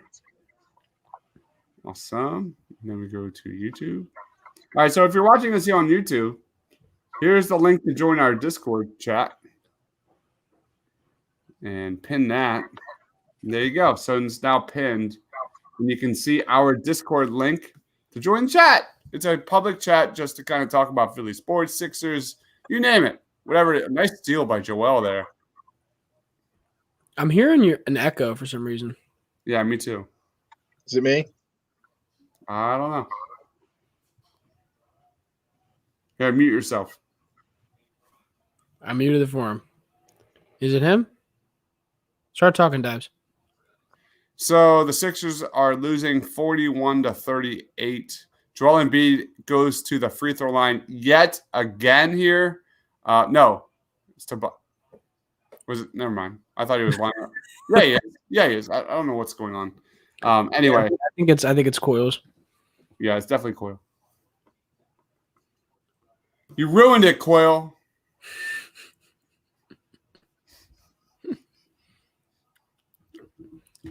Now Coils just muted, moving his camera. I'm. By the way, we should do a podcast on Lion King and Aladdin Broadway because I'm down. Oh, I'm down. Yeah, I'm going to be honest. I haven't seen Lion King. Coil, you are still muted. I haven't done a Lion King. Better? Yeah, we'll find out in a second. Yeah, I haven't seen Lion King on Broadway. I saw Aladdin on Broadway. But I've seen enough probably YouTube videos and understand that enough that I'll probably be able to talk about it. Dude, it's so good. We splurged. Like, we bought, like, super oh, Ben. Get some Ben. Let's go. That's the Ben I love right there. Finally. That was awesome. And when Ben turns on the Jets like that, nobody in the league can stop him. I agree. I could agree completely. All right. You ever think it's funny when little guys just run into a guy who's bigger than them and they get a foul call? Sixers took the Like, lead. I'm just going to run into somebody, shove my body in him, and throw the ball at the rim. Quill, have you seen WandaVision yet? I haven't watched the newest one yet, Okay. so I still need to watch that. You definitely need to. We had a great podcast before I jumped on here. Really broke it down. It's fun, man. It's a fun series to kind of like really get into theories and predictions. It's like Lost. Like it's. I love the format. It's really, really fun. We did a Suit Up Geeks Fix podcast on WandaVision right before I jumped on here for the Sixers game. You can find that at the YouTube channel, on iTunes, on Spotify, wherever you want to go. I just published it while we were talking. But man, it was a good episode. Really good episode, Coyle. Dude, that was one of my favorites. Hey, I'm going to mute myself real quick so I can edit this. Yep.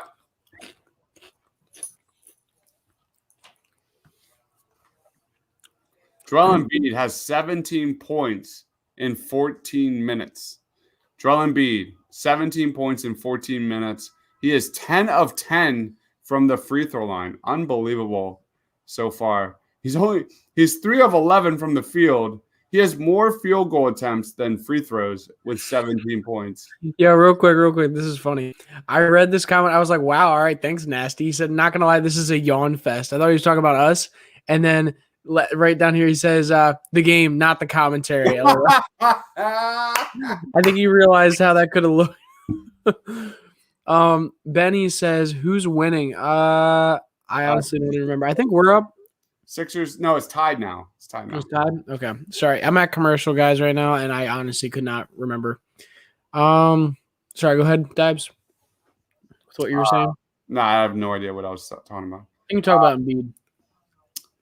Embiid, yeah, just living at the free throw line. The whole team is.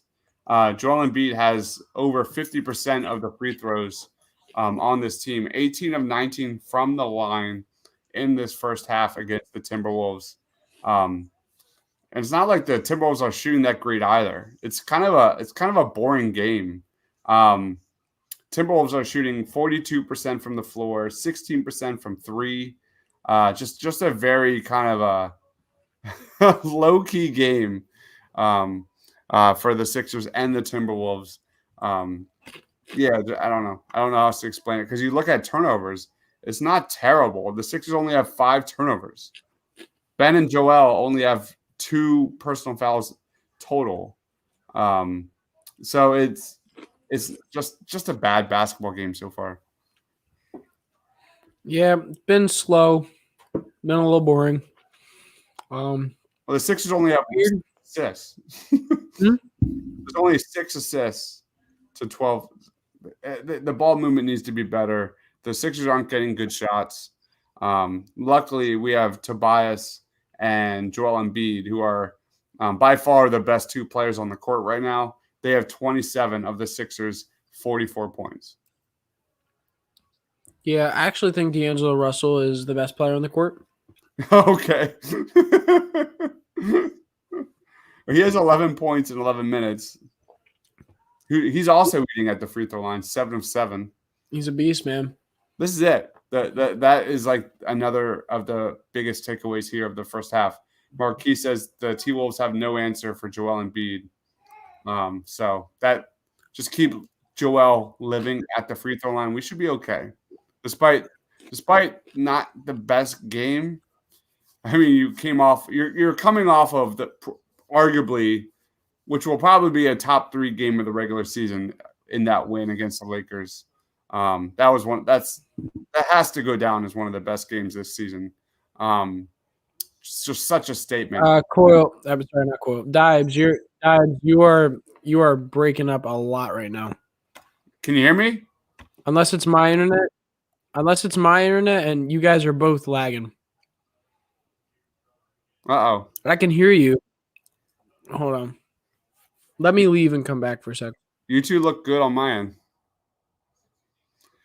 All right, guys. Marquis says, let's go Seth Curry. Amen. Amen, dude. We need Seth to really get going. I understand that he's going to slow down offensively, but We need a little more consistent. Oh my God, Ben just missed his second wide open layup of the first half. But Ben's field goal percentage within 3 feet and then 3 to 10 feet have suffered big time this season. That's something that can't be stressed enough. It's really confusing, honestly. And I mean, like, of course, we've talked about like teams have figured him out, but like realistically, like, bro, you're 6'10". Like, come on. Yeah, Joel. There we go, Joel Embiid. Joel Embiid gets an N1. Joel Embiid is literally carrying this Sixers team. He's now up to 19 points. I kind of wish Towns was playing. That way we can have Ben Simmons choke him out on the court. Anybody remember that fight? The Ben Simmons versus Karl Anthony Towns. We're calling that a fight? Exactly. Well said, Justin. A tussle. We'll call it a tussle. Sorry, I didn't realize when I mute my mic, it mutes on the other side. This is an interesting comment. Is that fair? Would you hate Embiid if he wasn't on the Sixers? Oh yeah. Yeah. Mm-hmm. He talks a lot of shit, and he like to me he's like a combination of Marcus Smart and the Morris brothers. When it comes like personality wise, where like he's kind of like flary. Or no, how about this? No, better yet. He's like a combination of Lance Stevenson and like Marcus Smart, where like he definitely accentuates certain things, but he also has that immaturity at times that like can get annoying when it's another player, but I get excited when it's a guy on my team. Yeah. Like that, and I mean, obviously he's better than both of those players, but like that personality-wise, Go ahead, Cole. Sorry. It's the foul calls. Like, I honestly think that the foul calls it happens to get on people's nerves, just because he gets them. Just like how I'm like, that's not a foul. Why is he getting called that foul? Because he's an NBA star. I feel like other teams, when they watch us, are the same way. Like, how is that a foul? That's not a foul. So I can see people not liking him because of that. You have Marquise saying more Korkmaz on defense. How many times have we seen Korkmaz like go for a steal and he's completely out of position and it leads to an easy bucket all the time? Every time but that. All right. Sixers call a timeout here? No, it's yeah. Minnesota 3 second.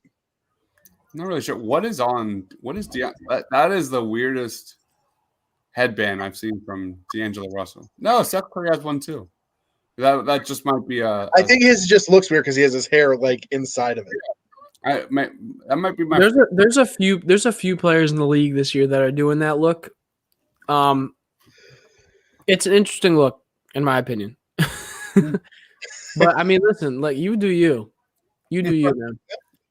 All right, Embiid is now 11 of 11 from the free throw line. Over 50% of Embiid's points have come from the free throw line. Oh, nice.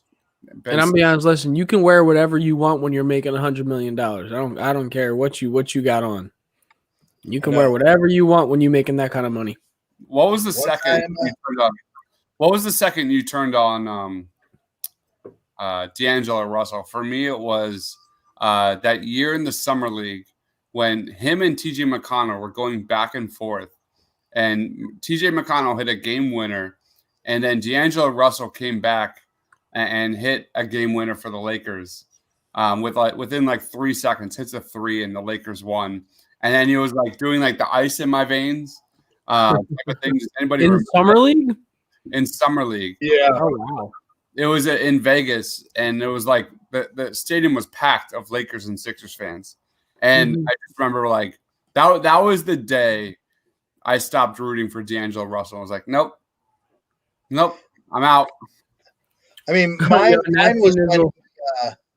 mine was when he went with Ohio State and started playing in Ohio State.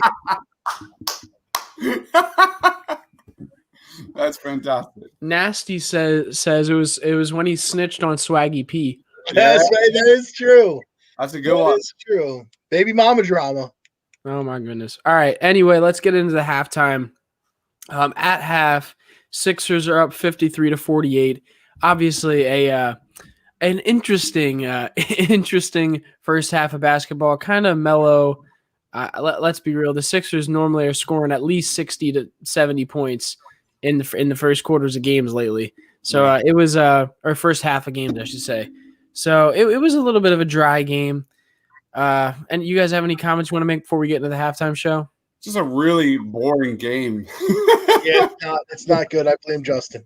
Both teams are shooting 16% from three. 16% from three for these two teams. The major difference, again, is the Sixers at the free throw line. That's got to be it. The Sixers are shooting 90% from the line, 20 of 22. Other than that, it's the Joel Embiid and Tobias Harris show, just as it always is. And it's been pretty brutal to watch. It's a very kind of slow burn, boring game that nothing like that Lakers game. That not many other games would be like that Lakers game. But anyway, Sixers are winning 52-48. I would like to see them get more flow on offense because the Sixers aren't getting the shots that they're used to getting. Yeah. Cole, you got any comments? No, it's a terrible game. I have not enjoyed a single second of this game. Like this is like what I remember watching basketball last year. Like I'm not even kidding. Like I remember watching games last year, even when I knew we were going to win these games, and just being like, this is not enjoyable basketball. Yeah, and that's kind of how I feel right now. So that's my feeling. I'll be right back. I got 1 second. Yep.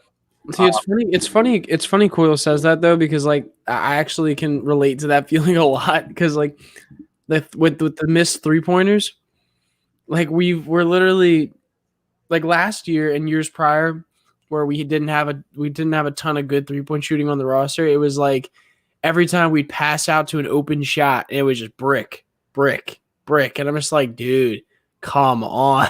Like we can't get a consistent like we could see we're getting open shots. We got the best big man in the league on this roster right now who's drawing double teams all day, and we'd have nobody who can just sit there and shoot an open 3-pointer.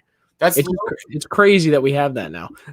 One of the low-key things that no one talks about when we talk about differences between this year and years past is the Sixers would go through these spells of like not knowing how to play basketball. It's like watching the Mighty Ducks try and play basketball against NBA teams. They would go through these like 7-8 minute sequences where it's just turnover.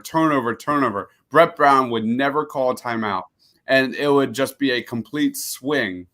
Those have been very limited this season. Like the major swings are in those like 5 to 10 point ranges, whereas like in years past, it's been like massive swings. Like the Sixers would go 8 minutes without hitting a single field goal. I don't know if you guys in the comment section can agree or not, but that's how I feel. Like the Sixers, when the going gets tough and their backs against the wall and things aren't working, there's a different DNA about this team that I've noticed that is a playoff worthy, championship worthy DNA that I've been super, super impressed with. So just no, I mean, I can definitely agree with that. Like it's noticeably different. Like definitely noticeably different where it's like last year if another team went on and I've said this a few times, but last year if another team went on a run and you were down and we were down by 10, I was like, all right, well this game's done. Like I was like, totally. Like, yeah. Because we had that like offense that it was kind of hard to get back from a lead. Not only because we didn't have a lot of 3-point shooting, but also just because like And it sounds weird because we have most of the same roster when it comes to like our starters, but I feel like we didn't have as much heart. Like we didn't have as much energy. There wasn't as much like grit and drive. And I know those are all like buzzwords that like everyone just throws around, but it's true. Like this year you see guys like Dwight Howard who we could be down, but off the bench you got him clapping at the other team. You got him getting the bench guys excited. Like it just seems like it's a completely different team, completely different organization to me with Daryl Morey, Doc Rivers, and some of the veterans that they acquired this year. Yeah. All right, Coyle, can you hear us? Yeah, can you hear me? Yep. Yeah.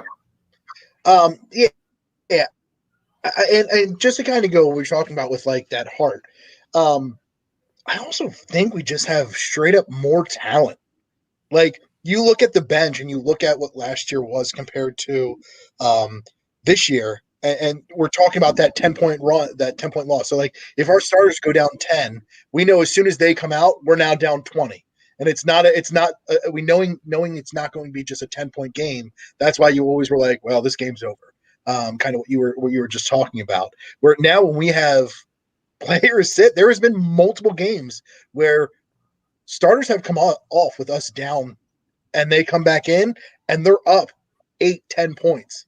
So I think just having that depth and having that that ability to rely on a bench for something that's just so important within a team of just having some depth to be able to, make these type of games, put you in higher seeding. So when it comes playoff time, you're getting those easier matchups, or you're getting those things, which is why I'm like, I look at this team and I'm like, this is a very high seed team. They are built so well together that I cannot wait to see this team in the playoffs. All right, let's get into our halftime. Oh, Chris Dunn says accountability, effort, game plan equals real coaching. You're not wrong. All right, let's get into our halftime entertainment, and we'll lead off with this.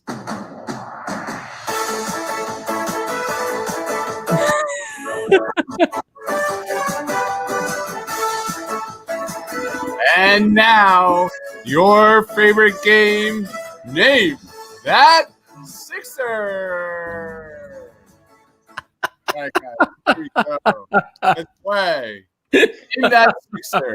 Sponsored by the Painted Lines. Sponsored by no one. Painted Lines. Get your free TBL points to get your subscription.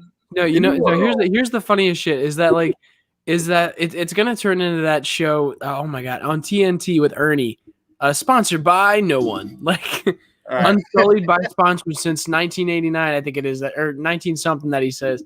We're say unsullied by sponsorship since 2020. All right, guys. Tonight's Name That Sixer, in respect of John Chaney, I'm going to my roots of my heart and soul and my blood, and that is Philadelphia Big Five basketball. We're not talking about necessarily Sixers. We're talking about the best Big Five prospects to play in the NBA. So let's. I'm not going to do well here. What else is new? Let's start off with. Here we go. Name That Sixer. Oh man. I also see. Here's the thing. Scottie Pippen. Scottie Pippen is incorrect. If you guys know in the comment section, this is one of the best Temple players of all time. Massive scorer. He played in the NBA many years. How old is he? How old is he right now? Oh, he's not. He's old. He's not in the league now. Yeah. But you might know this name. Coyle, any guesses? I'm zooming in, trying to even see the face. Just full screen the stream. All right, hold on. Oh, is it really? The correct answer is Eddie Jones. Eddie Jones. We've got Nasty Nizzle got it right. Ms. Black got Eddie Jones correct. And then can you do me a Flavor Flav? Can on the bottom right hand side, you can zoom in a little bit. Can you zoom in a little bit more?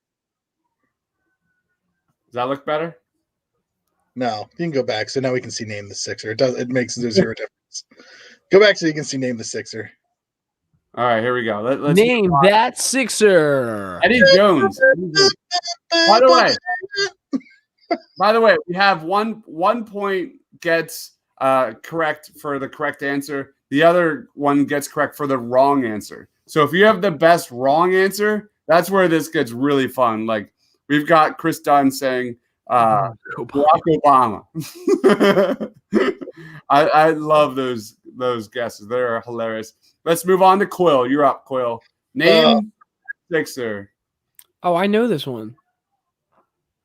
I have no idea who that is. This is bad, Quill. This is really bad. I'm telling you, I don't know who faces. Wait, hold on. I need to look this up now, but just because I'm pretty damn sure I know it is, but I need to fact check myself. I have no idea. This is respect to John Chaney. We're doing a Big Five Philly basketball halftime show. Paul Dak got it correct for the first one to get it right. We have Jameer Nelson. Yes, I knew who it was. I knew who it was. That's the first one you got right, Justin? Yeah. And then the first older play. I mean, he's in the front office for the Sixers now, right? For the G League. for the Blue Coats, yeah. Yeah, dude, I knew it. All right, and then we have Chris Dunn saying Ryan Howard. Nasty Nizzle says him and Delonte were crazy. I grew up, I was in college when they were just bananas. Can I get some W's in the chat right now for Justin? Can I for me? Can I get some W's at the fact that I knew who that was? Go ahead, man. Please. Player of the year. Give me some W's in the chat, please. That was amazing. All right, let's go on to our next one. Coyle, you're up. Coyle just went. I just went. Yeah, but he can go again. I don't know who this is. Go ahead. Go ahead. Name that six. It's you. He's got something on his face right there. Is that a mustache? I think so. Or a mustache. On mustache, yeah. Name that Sixer. The other problem too, by the way. Come on, guys. I know. Aaron McKee. It's Aaron McKee, right? Yeah. All that. Aaron McKee is the correct answer. Yeah, right. I knew it. See? Yes. I could tell by the hairline. Nah, I actually knew who that one was, by the way. That's Paul the first Dak. one. Paul Dak, Nasty Nizzle, Mark, Chris Dunn says Minute Bowl. Ms. Black got it right. Aaron McKee, head coach of the Temple Owls right now. Next one. Here we go. Justin, you're up. Name that six. Dude, what is wrong with you, Dibes? I just went. Sorry, Coyle. That is Kerry Kittles. Wow! Wait, I knew that one too. Wow! Yo, 2K helped me out on that one. Kerry Kittles. Well done, Coyle. One of the best. By the way, I got 2 in a row. So I'm impressed. That is Kerry Kittles. I'm not gonna lie, I actually knew who that guy was literally because of 2K. Wow. So we're starting to get we have cards. So if I didn't have their card, I have no idea. I have a million Kerry Kittles. I actually have a signed Kerry Kittle card. That's why I know that. All right, here we go. Justin. My turn. Oh my god, I know that. Do you really? I know that face for sure. Oh man. He definitely played in the NBA, right? Yep. Rest in peace, John Chaney. Miss you, man. Dude, I literally know who that is, but I can't put a name to the face. Wow, that's gonna annoy me, but I can't think. I don't have the comment section up on my screen right now, but that's gonna annoy me that I can't think of who that is. I literally recognize him. I cannot think of what the name is. What is it? Is Glenn right? We have Brunson is not Brunson. We have Kevin Ollie is not Kevin Ollie. That's Jim Eisenwright is not correct. Oh god! All right, I'm looking at the comments now. I have no idea who that is. It's not Rick Brunson. All right. The correct answer is Lynn Greer. Temple great Ben Greer averaged 20 plus a game, was absolutely crazy good. Not good enough to be remembered. All right, how about this? Before the game starts, we'll wrap it up here with this one. Everyone, yeah, I was about to say Charles Barkley. It's Charles Oakley, Charles Barkley. Nope. Everyone should know this. Everyone should know this. Dwayne Wade.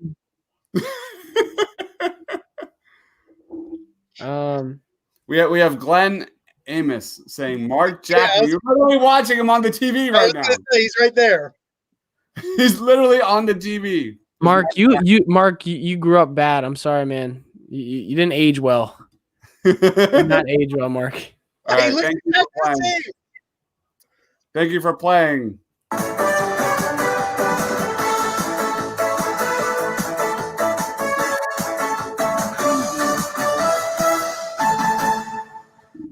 All right, now we're going to Mark Sixers watch party.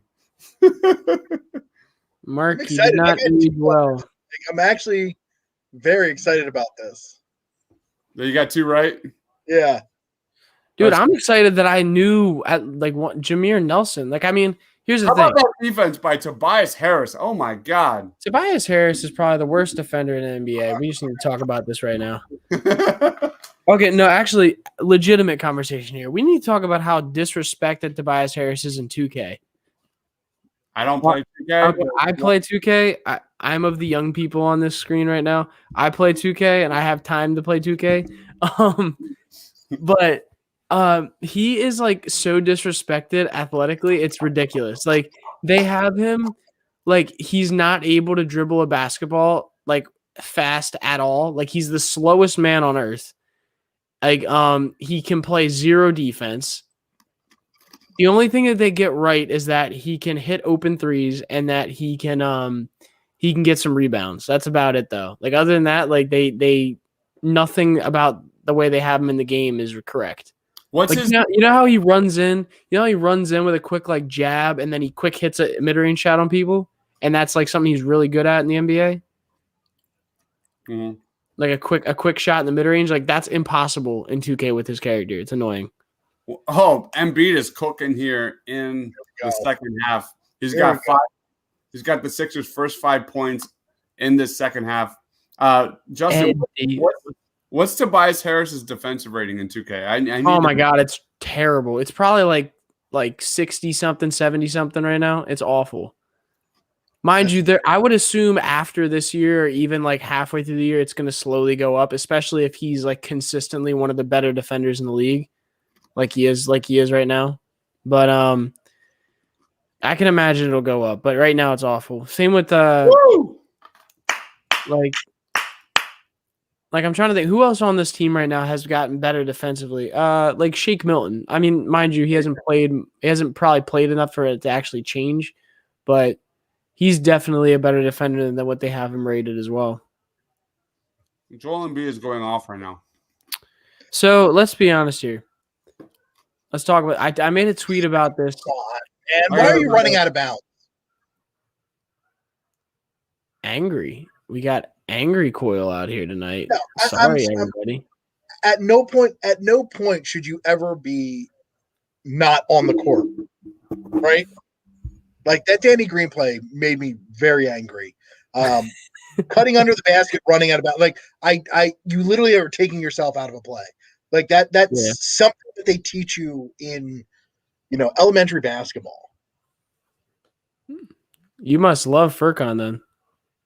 Oh, I can't stand him. Don't get me going. Don't get me going. Although he has been. Oh, jeez. All right, I might need to cut some things, edit some things up with that. Yep. Go do your thing. I will carry us to the promised land and talk Sixers B-ball. Sixers B-ball. Well, good pass by Ben out to Toby. Ooh-wee. Yo, can we just talk about how wet Tobias Harris is from 3 this year? It's ridiculous. Like, damn. This man can shoot. He can shoot it. And he can shoot it well.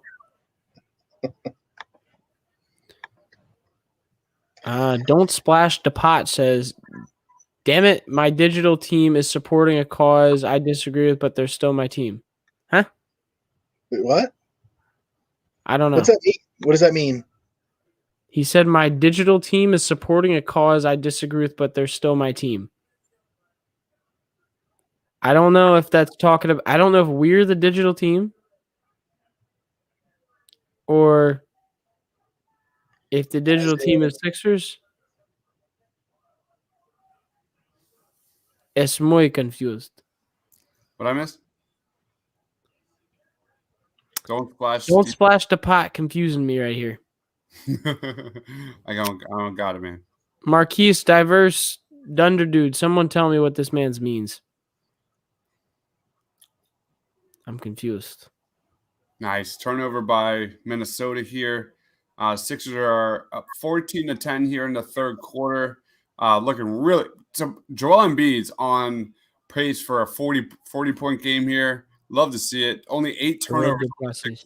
Oh my God, Joel Embiid, and he's going back to the free throw line. Oh my God. So Dives, we had this conversation while you were gone. What? Nikola Jokic is better than Joel, right? How many times have we talked about this? I'm kidding. We didn't have a conversation about that. I just wanted to see if what your reaction would be. Tired of talking about it. Nikola Jokic is a great player, but you are absolutely out of your freaking mind if you think he impacts the game more than Joel Embiid. You're absolutely crazy. If Joel Embiid is healthy and playing, and you're trying to win a championship, it's Embiid 10 out of 10 times. It's not even a debate. But if healthy is a big question. So facts. Straight facts. Diverse Contra says he's a better passer. That is it. I agree. He can ball handle a little better. And actually, I wouldn't even say that. Embiid got those guard handles. He can be hit. I'm telling you right now. He can hit step back threes on you. I'm telling you right now, the amount of growth Embiid has taken this season, reading double teams, being quicker with the basketball in the post offensively, reading the double team, making that extra pass, finding the open shooter is night and day. And if that's the Joel Embiid we're watching, the conversation is over. Those are the little things that Jokic does. Jokic's IQ is just so far advanced between him and Joel Embiid. But those are the little things that Embiid has really struggled with developing. Oh, Seth Curry 3. Let's go. Yes, sir. Let's go. Sixers up 12 after that Seth Curry 3. But it's those little pieces of Joel Embiid's game. That and health is just – it's by far Joel Embiid over Nikola Jokic. And Jokic is great. He's really good. But like I said, fourth quarter, you need a bucket and you need defense. It's not even a question. Like, it's just stupid. It's the people that get themselves into that kind of argument are the same casual NBA fans that are like, oh, like analytics, like look at this, and they don't watch the game. Like, it's just people don't watch the game. It's they look at the stats, they look at the fact that Jokic averages a triple double, and they're like, oh, he can hit 30 or 40% from three, and he has a triple double. Ooh, and he's good, but Embiid. Yeah, it's just not a thing.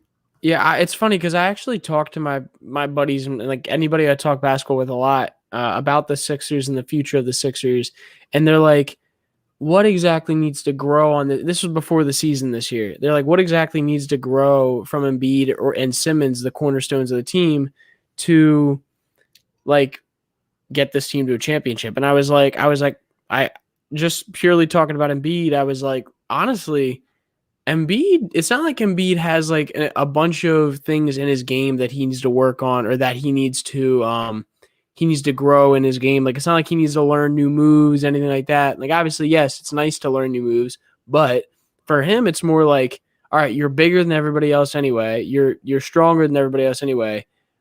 All you need to do is just get more consistent and up your percentages and be more efficient. Like that's and I think the fact that he is so much better passing out of double teams and like reading defenses and like he's just all around been smarter, like you said. And I think that's the biggest thing there is he's not only not only upped his percentages because of just like shooting the ball better, he's also upped everybody else around him's percentages because he's making the right reads. And that's one of the biggest issues our team has had consistently has been turnovers. And whether you want to blame that on spacing or you would want to blame that on Embiid or Simmons, I would argue it's a little bit of both. But it's just coming together this year, and it's so fun to watch.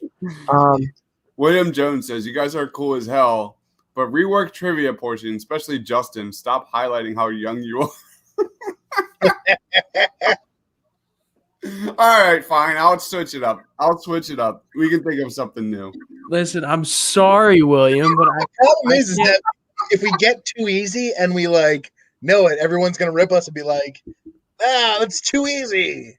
No, it's fine. I like it when it's hard. I like it when William, I am specifically going to be looking up like Sixers shit now before I'm gonna look up like all like these old actually, and this is facts. I have been looking up Sixers players recently, trying to prepare myself for these quizzes, but he put a twist on me today. He put a Temple. Yeah. Put Temple, Villanova, all these guys I don't know. I'm like, bro, I don't know. I don't know who these people are. I'm just saying I did better with this round. That a lot better. I thought I was going to go 0 for 0. Dude, the only reason I even knew who Jameer Nelson was because we hired him in the beginning of the season. He's freaking running isn't he the GM of the or no, not the GM. What is he? No, he's like the PR guy or something. Yeah, he's in the office for the G League team.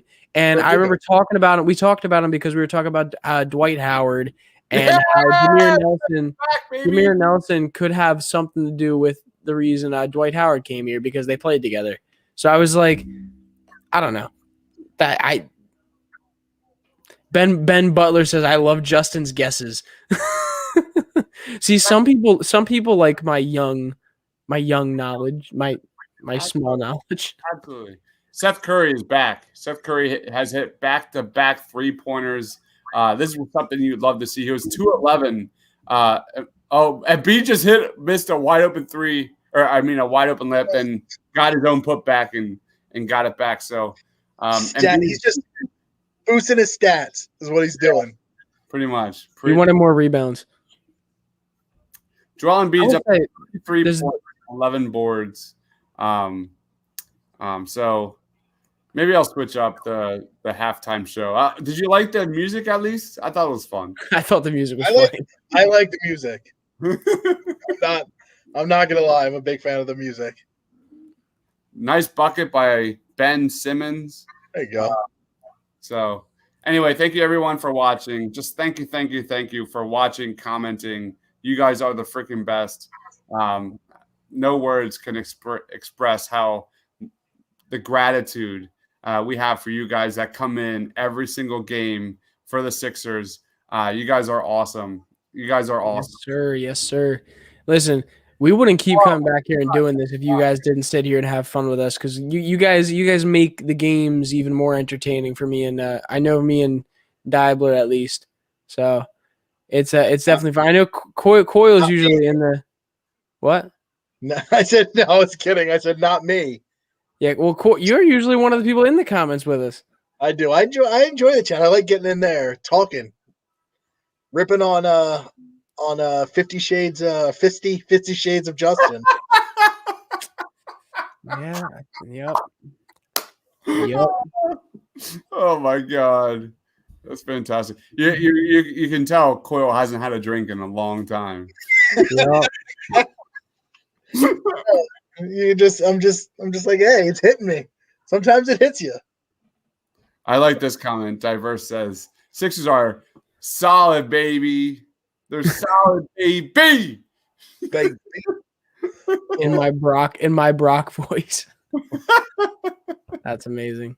All right, I would love nice steal by Toby. Oh, that's Matisse. And to Ben for the slam. Guys, let's go. Let's go, guys. Sixers are rolling here in this third quarter. This is a very good quarter for the Sixers. Be right back. Oof. Sixers are getting buckets in transition off turnovers. This is what you want to see. Joel Embiid feasting and the Sixers defense leading the way. I'm sorry, dude. Joel Embiid is just a dirty. He's a dirty man. Like he's just something else. Is he My dirty? God, he is something else. Like Marquis said it best here. Like Embiid is in his bag. Like Cool. Look at Sophia. Sophia was one of our Billie Eilish fans from our live stream during the Alter Ego concert. Sophia says, "Hi, Billie Eilish." What's up, What Sophia? up, Sophia? That's awesome. She loves some Billy. yeah, Nasty says, imagine if Joe was making his mid-range jumpers in the first half. He'd have 50 by now. I know, right? Like he started out like 2 of 11. What's he right now? What's he at? He started 2 of 11. Now he's 10 of 19. Dude, he is eating right now. Yeah. Chris Dunn says, keep the foot on the gas. Hey, man, I want to see a fourth quarter of just Tyrese Maxey going off here. An easy W with Tyrese Maxey that'd be great. Shake, Joel, pick and roll. Shake gets the bucket. My goodness. What are the Sixers shooting here in the third quarter? My goodness. We are rolling. Rolling. Oh, look at defense by – oh, they called him. No, they got to jump. Ball. Jump ball. Marquis says Sixers got 3 Defensive Player of the Year candidates in Thibault, Ben, and MVP Embiid. I wouldn't necessarily say Thibault's in a Defensive Player of the Year. Wait, what? No. But Sophia, we are watching a Sixers game. The Sixers are taking on the Minnesota Timberwolves. But thank you so much for joining. We're definitely going to do another live stream virtual concert in the near future. But thank you so much. Can I get some shake with those fries? All right. The Sixers have 32 points in the quarter. I'm going to do my math here. What is their high points for points in the third quarter? Let us know in the comment section. What is the biggest, most amount of points the Sixers have scored in a third quarter? Let me know in the comments. First one to get it right gets a free 1-year subscription to thepainlines.com. stop lying to the people. Why are you lying to them? I wouldn't lie. I would never lie. Guys, he's lying. I want to see Billie Eilish in the future again. Hell's yeah. I have a hard time getting into Billie Eilish's songs sometimes because she sounds like she's moaning. Interesting you say that. Am I wrong though? So I'll be honest, I don't get it. I don't get the obsession with Billie Eilish. She's a great singer, but like I feel like she has super relatability. Yeah. And for her fan base. But in terms of like music, I don't get it. It's like a mix of like old school Coldplay meets Dido. So it's fine. But that's my thought on it too. Is it's like she's like she's definitely has great music. Like she has, because the point of music is relatable music that people like. People can relate. People can relate to the music. That's the point of it. That's why people love listening to it. Usually, but like that's definitely something I've noticed. I'm like, all right, like I can get into the lyrics, but sometimes the vocal tone is just not not like the thing I'm super fan of. And I'm not one to criticize or say anything regarding Billie Eilish because I never listened to her ever. Like, yeah. Ever. So whatever I say, don't like take it with a grain of salt. Oh, me either. Me too, dude. Me too. I just brought it up because we were talking about it. I'm like, I wouldn't even consider her alternative. Like, that's not alternative to me. Chris is being a little critical. He says that's not music. That's what's wrong with this generation. Wow, Chris. Wow, Chris. How old are you? That's my question. How old are you? Damn. Embiid goes to the line If again. you like that, you need a CAT scan. Oh my goodness. Embiid is 15 of 15 from the line tonight.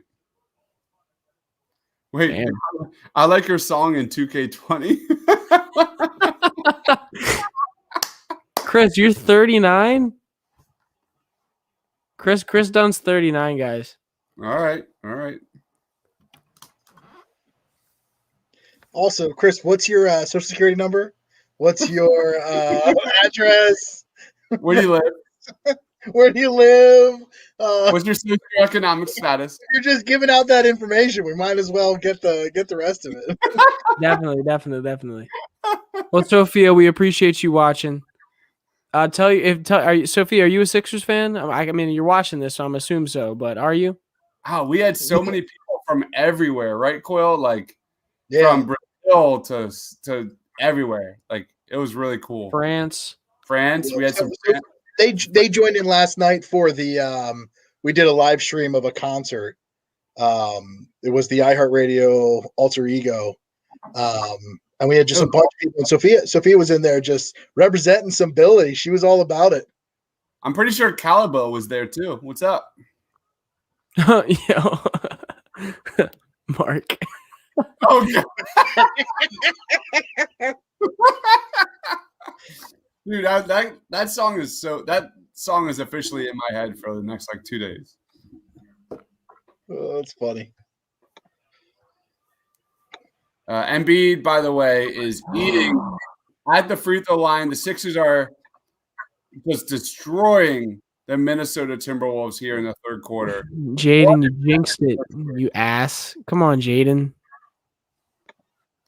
My goodness. Oh, Embiid missed. My bad. Yeah, Jaden, you guys jinxed it. Come on. My bad. That's messed up, man. I'm gonna call Embiid and tell him what happened tonight. I'm gonna have Jason ask him a question. I'd be like, Jason, listen, we were talking about how Embiid was 100% from the free throw line tonight. Can you make sure to tell him that Dibes jinxed him tonight? It wasn't your fault. It was Dibler saying he's shooting 100%. You ruined it, Quail.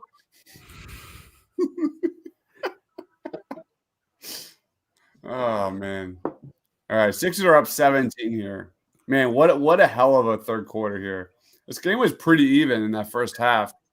But the Sixers have just looked terrific here coming out. And that is some of the biggest positives that it comes from Doc Rivers is this guy adjusts.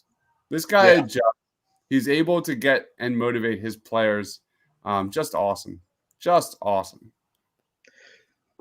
I just have been so impressed with how Korkmaz. Oh, sucks. What? Coil. Third and Coil, we don't talk about Furcon like that, Coil. I didn't say it. It wasn't me.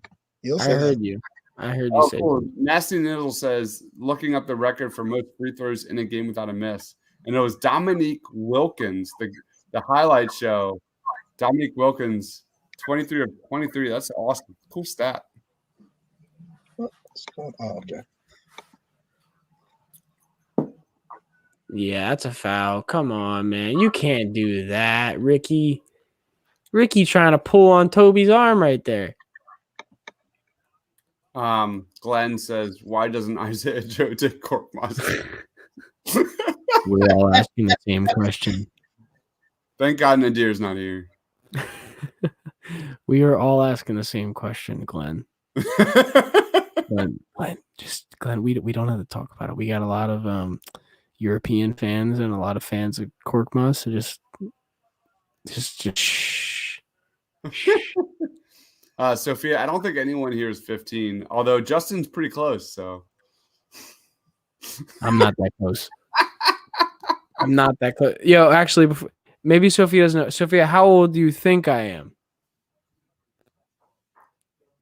That's the first question I ask most people when they don't know because I get some funny guesses sometimes. It's great.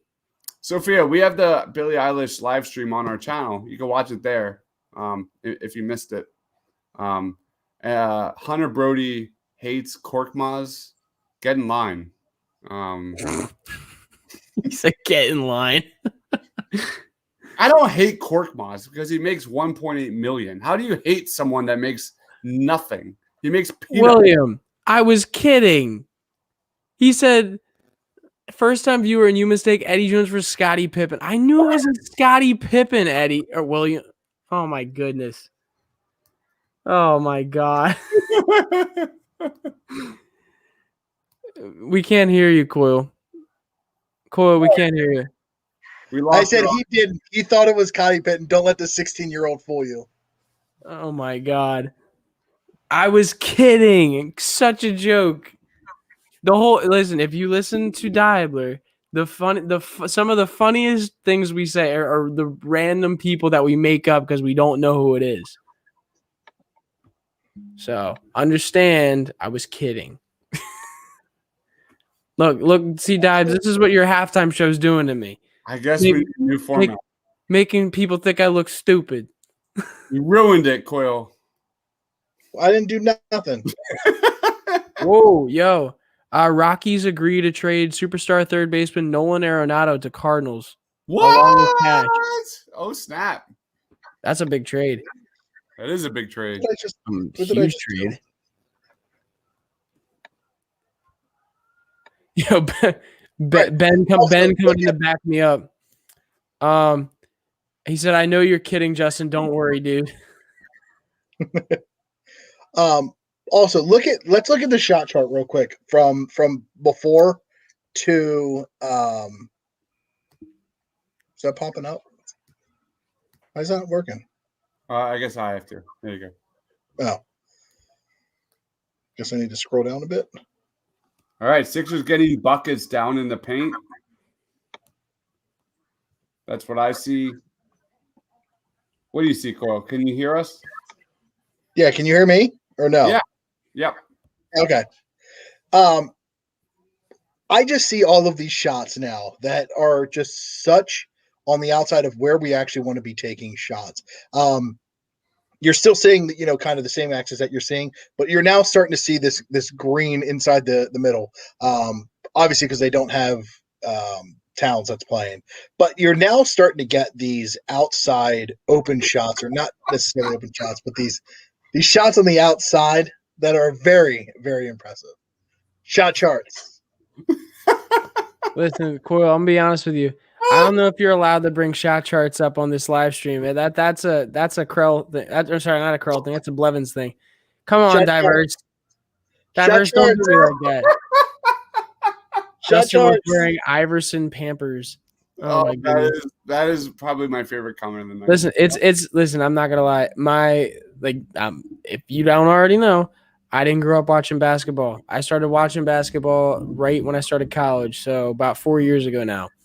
And so I deep dove into basketball in the past 4 years a lot, especially with the Sixers. And so that's my life right there. But when I was younger, no, I did not watch Allen Iverson. I watched a lot of highlights though. Yeah. Amazing basketball player. Oh, that was funny. Really funny. Anyway, Sixers are up 88-74 here at the end of the third quarter. They outscored the Timberwolves 35-26. We're about to get the fourth quarter started. Embiid has 37 points here, 11 boards, 16 of 18 from the free throw line, though he missed 2 there very late in the third quarter, which sucks. Tobias Harris has cooled down somewhat. It was him and Embiid kind of in that first half. But yeah, I mean, another big story there in that third quarter, I think, was Seth Curry. Seth Curry hit two three-pointers there where we need to see Seth Curry start making shots from the perimeter. That was really good to see. Seth Curry has 12 points in 25 minutes. He's a plus 18. So that's where we're at. Hopefully the Sixers can continue to push the lead, and we will get a lot of Tyrese Maxey minutes and Isaiah Joe minutes here in the fourth quarter. Nothing like an W. That's where I'm going to win player of the game. Yeah, maybe. Going to win it from Bro, Dwight gets so many cheap fouls on him. Yeah, he's interesting. He's like a love-hate relationship that I have right now. Like I went into like the first 10 games of the season, like Dwight Howard is incredible. The Sixers haven't had a big to back up Joel Embiid since Dwight Howard. Blah blah blah blah blah. However, I've kind of soured on him as of late because he's too much of a wild card. Like he's always out of control. So I would like to kind of have him cool it down a little bit. But anyway. See, but here's the other thing is I think he gives that energy. It's tough because it's like I like that energy. And like realistically, he's making a contract that energy would be typically at that veteran deal. It's just what we need from him is not that constant like arrogant energy to almost at times where we kind of need like, I don't think it comes across as arrogant. No, okay, arrogance honestly not the right word, but just like the energy that gets you in foul trouble when we need you on the floor, I guess is what I mean by that. So we kind of talked about that a little bit earlier today. I think it was actually when you stepped away, of how I don't necessarily mind it because it's still showing that that aggressiveness that you need as a center when Joel Embiid's out of it. I think it is just give it a little bit more time so he can figure out what his actual role is. I think he's the same thing as Korkmaz. I think there's no difference between Korkmaz and Dwight Howard. Less is more. Chris Dunn asked Justin, "That's not your mother. That's finish the quote." One of the most famous comedy movies of all time. I feel like hold on. Can I get the year it was made? Or year it came out? I don't know. I am a movie guy. I like movies. I'd say late 90s. Okay, I should know. No, early 2000. We were in high school, right? Yeah, definitely. I feel like I should know this then. That's not your mother. That's a. I don't know. I don't know. What is it? It's Austin Powers. Okay, so let me be honest. Real quick. Let me be honest with you. Austin Powers is one of those movie series that I actually have not watched, and people have constantly told me to. So like I've watched a lot. Like I'm a big movie person, I really am. But that's one of those series that I have not watched.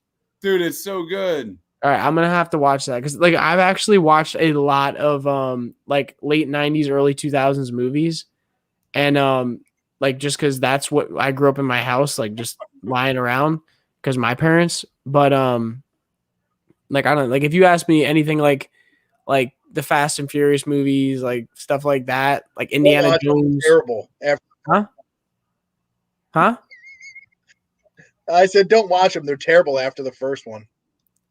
I wouldn't say after the first one. If you want to go into like the fifth, sixth, seventh, those ones, yeah. But like I liked the first like three movies. I loves the Fast and the Furious movies. I literally have only seen the first one. They're the greatest movies. I love them too. The acting's awful in some of them, but I love them. You don't go to see that movie for the acting. No one cares about acting. I know. I know, but I'm just saying those movies. Like I love those movies. That's what I grew up on. But I will say the acting is not good in them. Matisse has a bucket here. The Sixers are rolling. The Sixers I'm are rolling. I'm pretty sure I said Matisse Thybulle for the player of the game. Take it back. Austin Powers was the W. Man, I'll have to watch that then. Definitely. Austin Powers is terrific. It's iconic. It's an iconic Michael Myers franchise.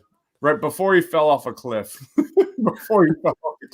Yeah, so this is actually a good idea to just let's just make all these Sixers watch parties now just coming at me for being young and not knowing things. See, because Mark's right. TPL has turned on Justin. So let's ask Justin more movie quotes. Go ahead. I'll be right Go back. ahead. Let's put Justin in more of a hole now. Let's put me in more of a hole. Let's ask me movie quotes. Don't do TV shows. I want to know. Sophia, you know you can just ask your question. You don't have to tell us that you have a question. Just ask your question. And Glenn, not poor Justin. No, I'm good, bud. Don't worry. I can hold my own. I can hold my own. Don't you worry. Don't you worry, Glenn. Oh, here comes Chris. Thank you, Miz. I appreciate it. Chris is coming at you. Come on, Chris. Hit me with it. 39-year-old Chris. Hit me with it.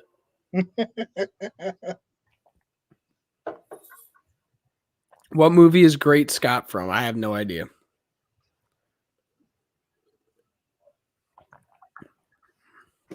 Sophia said, "Can we get Billie Eilish and tell her to be in here?" You can go message her and let her know. Yeah.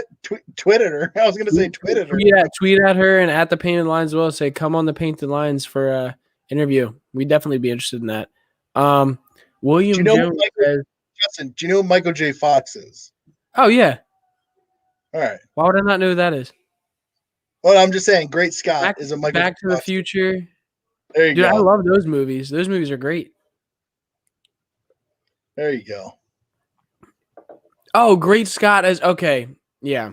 Great Scott. Great Scott. Yeah, I remember that now. No, yeah, Back to the Future. I love those movies. Back to the Future are really good. I've watched those tons of times.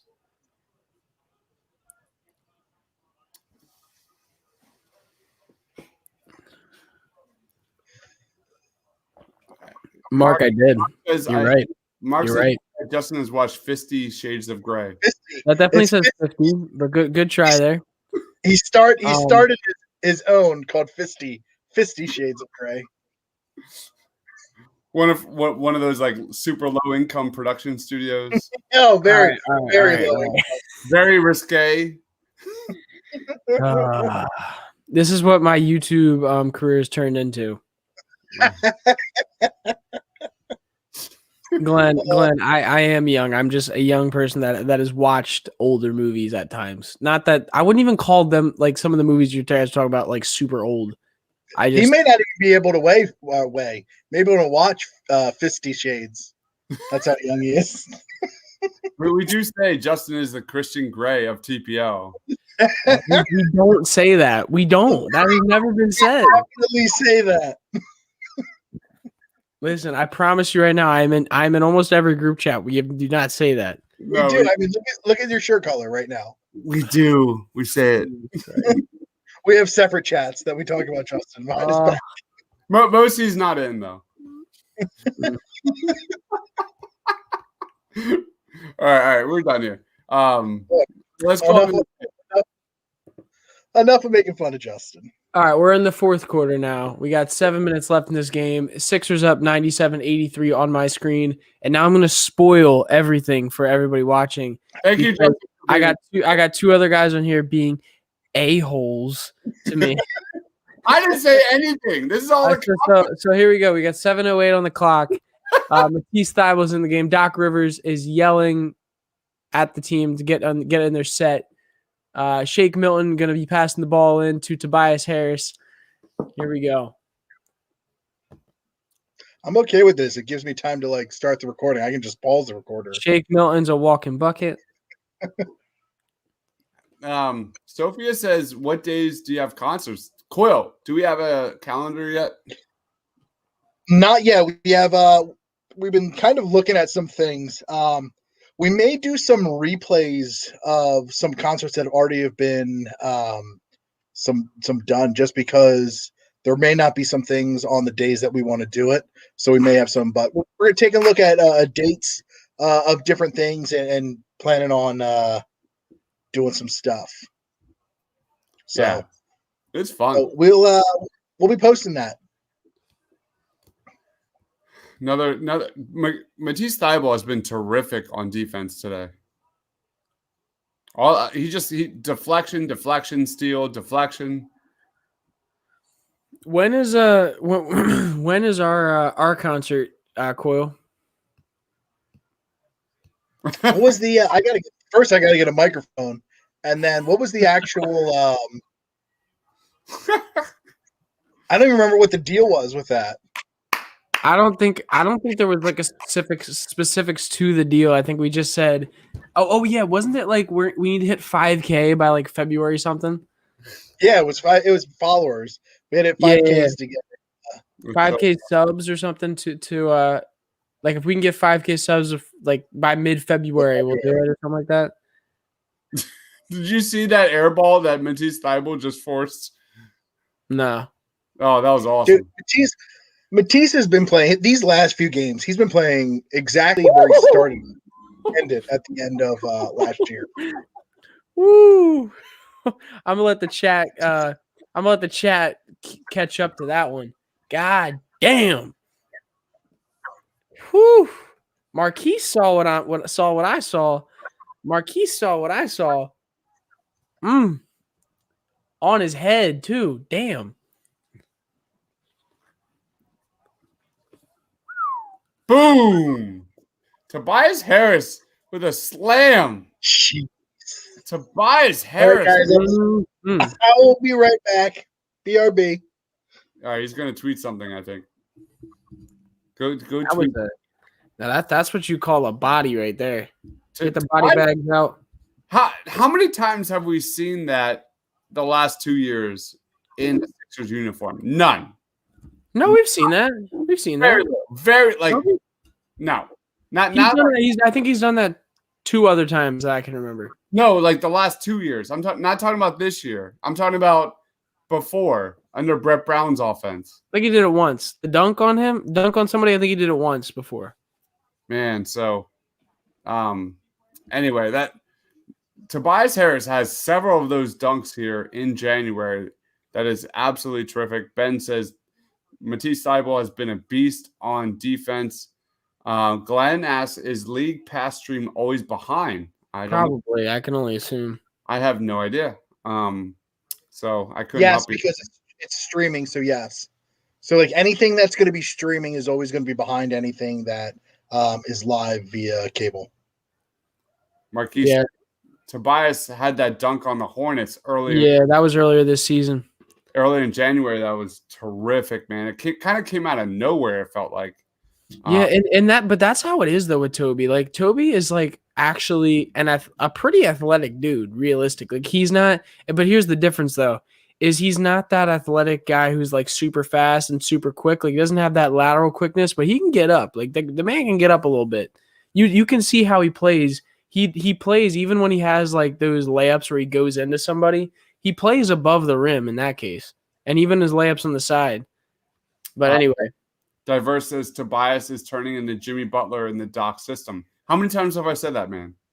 Like I've literally said, like not necessarily Jimmy Butler side, but I said that the Sixers offense is evolving into being a Tobias-led offense, where his usage rate is right up there with Joel Embiid in the pick and roll as a scorer. You're seeing it. We saw it under Doc Rivers in 2018. With the Los Angeles Clippers. We're seeing it now with the Sixers. Ben Simmons is kind of the least beneficiary of that, but I think he's doing the best he can to manage everything that's happening, and Ben's doing all the little things that he's never been asked to do to impact the game. So Ben says a Furkan and Thybulle hybrid would rock. I fully agree. All Thybulle needs to do is shoot consistent from perimeter, and Korkmaz doesn't have a role on this team. Sophia keeps saying the Billie Eilish concert. I don't know what to tell you, Sophia. Right now, we have a Sixers game going down, so a lot of people are talking about the Sixers. Yeah. Marky says Obi-Wan Toby. Terry. What's up, Terry? Thanks for tuning in. Yeah, what's up, Terry? Thanks for He joining. said, I just tuned in. Great show, guys, so far. We appreciate that. Please, if you want to stick around, we put all kinds of Sixers content out there if you like Sixers. So I got to put up subscribe, please. Turn on those post notifications. We live stream every single Sixers game. Got to put up the post-game show link. Yes, sir. And while he does that, I'll explain what he means. We also do a post-game show right after the clock hits 0 of the Sixers game. Is Tiago coming on today? I have not heard from Tiago, so unfortunately, I don't. We shall see. We shall see. But we will be doing a post-game show of the Sixers versus Minnesota Timberwolves game, and we do that every game as well. So make sure you go check that out. And please, if you have not already, smash that like button on this video. Please comment. Please talk to us. Comment along with us. And then yeah, make sure when we head over to the post game show, because that is it's going to be a different video altogether. Make sure you head over there with us. All right, the post game show link is posted. Please already click that link. Please like and make sure everyone knows that that is the best post game Sixers content available here on YouTube. Thank you, Justin, for sharing that. This is we're relatively new to YouTube. We've only been around for 1.5 years, 2 years. So thank you everybody for watching. We're trying to grow this as much as we can. If you like what you're seeing, please smash that like and subscribe button. You guys are the best. Yeah, we'd really appreciate that. And by the way, our man Maxi is in the game. Mad Max Maxi. Terry says, so Mark says, so TPL fans, would you rather have Butler or Tobias? I think at this point it should be obvious. It's not even close. Yeah. And I mean, mind you, obviously if I think if the Sixers don't have Ben Simmons, you say Jimmy Butler. If the Sixers have a traditional point guard, where a traditional point guard for the what the league is nowadays, where they are outside shooters, I think you say Jimmy Butler, but I think Toby just fits so perfectly next to Ben Simmons and Joel Embiid. So to me, it's a no-brainer. It's not even close. If we were having this discussion 12 months ago, that's a completely different conversation. But Tobias under Doc Rivers deserves so much credit for unlocking Tobias Harris, which is really, truly one of the biggest storylines of this season so far in the catch and shoot. Unlocking Tobias Harris as a scorer in the pick and roll. But really what has surpassed expectations with Tobias Harris is his defense. His 62.5 defensive rating in clutch situations. Tobias Harris's defense has been one of the biggest reasons, if not the biggest reason, that the Sixers can make noise in the playoffs this year. Tobias Harris worth every penny. I agree. There's someone asked a question up here. Terry said, which I think about signing the waiters off of for the bench. What? Deontay Waiters off the bench. I mean, I need to look. That's why we have guys like Austin and Jason and Brock, and they're going to look at guys that are going to be in that buyout market, in the waiver market, that can. Bad pass by Maxey, but nice recuperation by Shake. Gets in the lane and gets a bucket. Nice. I mean, I can make some comments about Dion. Dion obviously is what he is. He's a bucket getter, and he's become he's been a good 3-point shooter, but a pretty good, consistent role player from the outside at times. I think he could give this team a good amount. He can run off screens when you need him to. Obviously, he's not you don't need him on this team. I think you could get other guys, especially if you're looking if they're looking to trade some of the assets we have on this team that are expendable. I think you could get better at that position without having to go get a guy like Dion Waiters. I think there's other people on the market and even on the trade market that are worth a little bit more. Yep.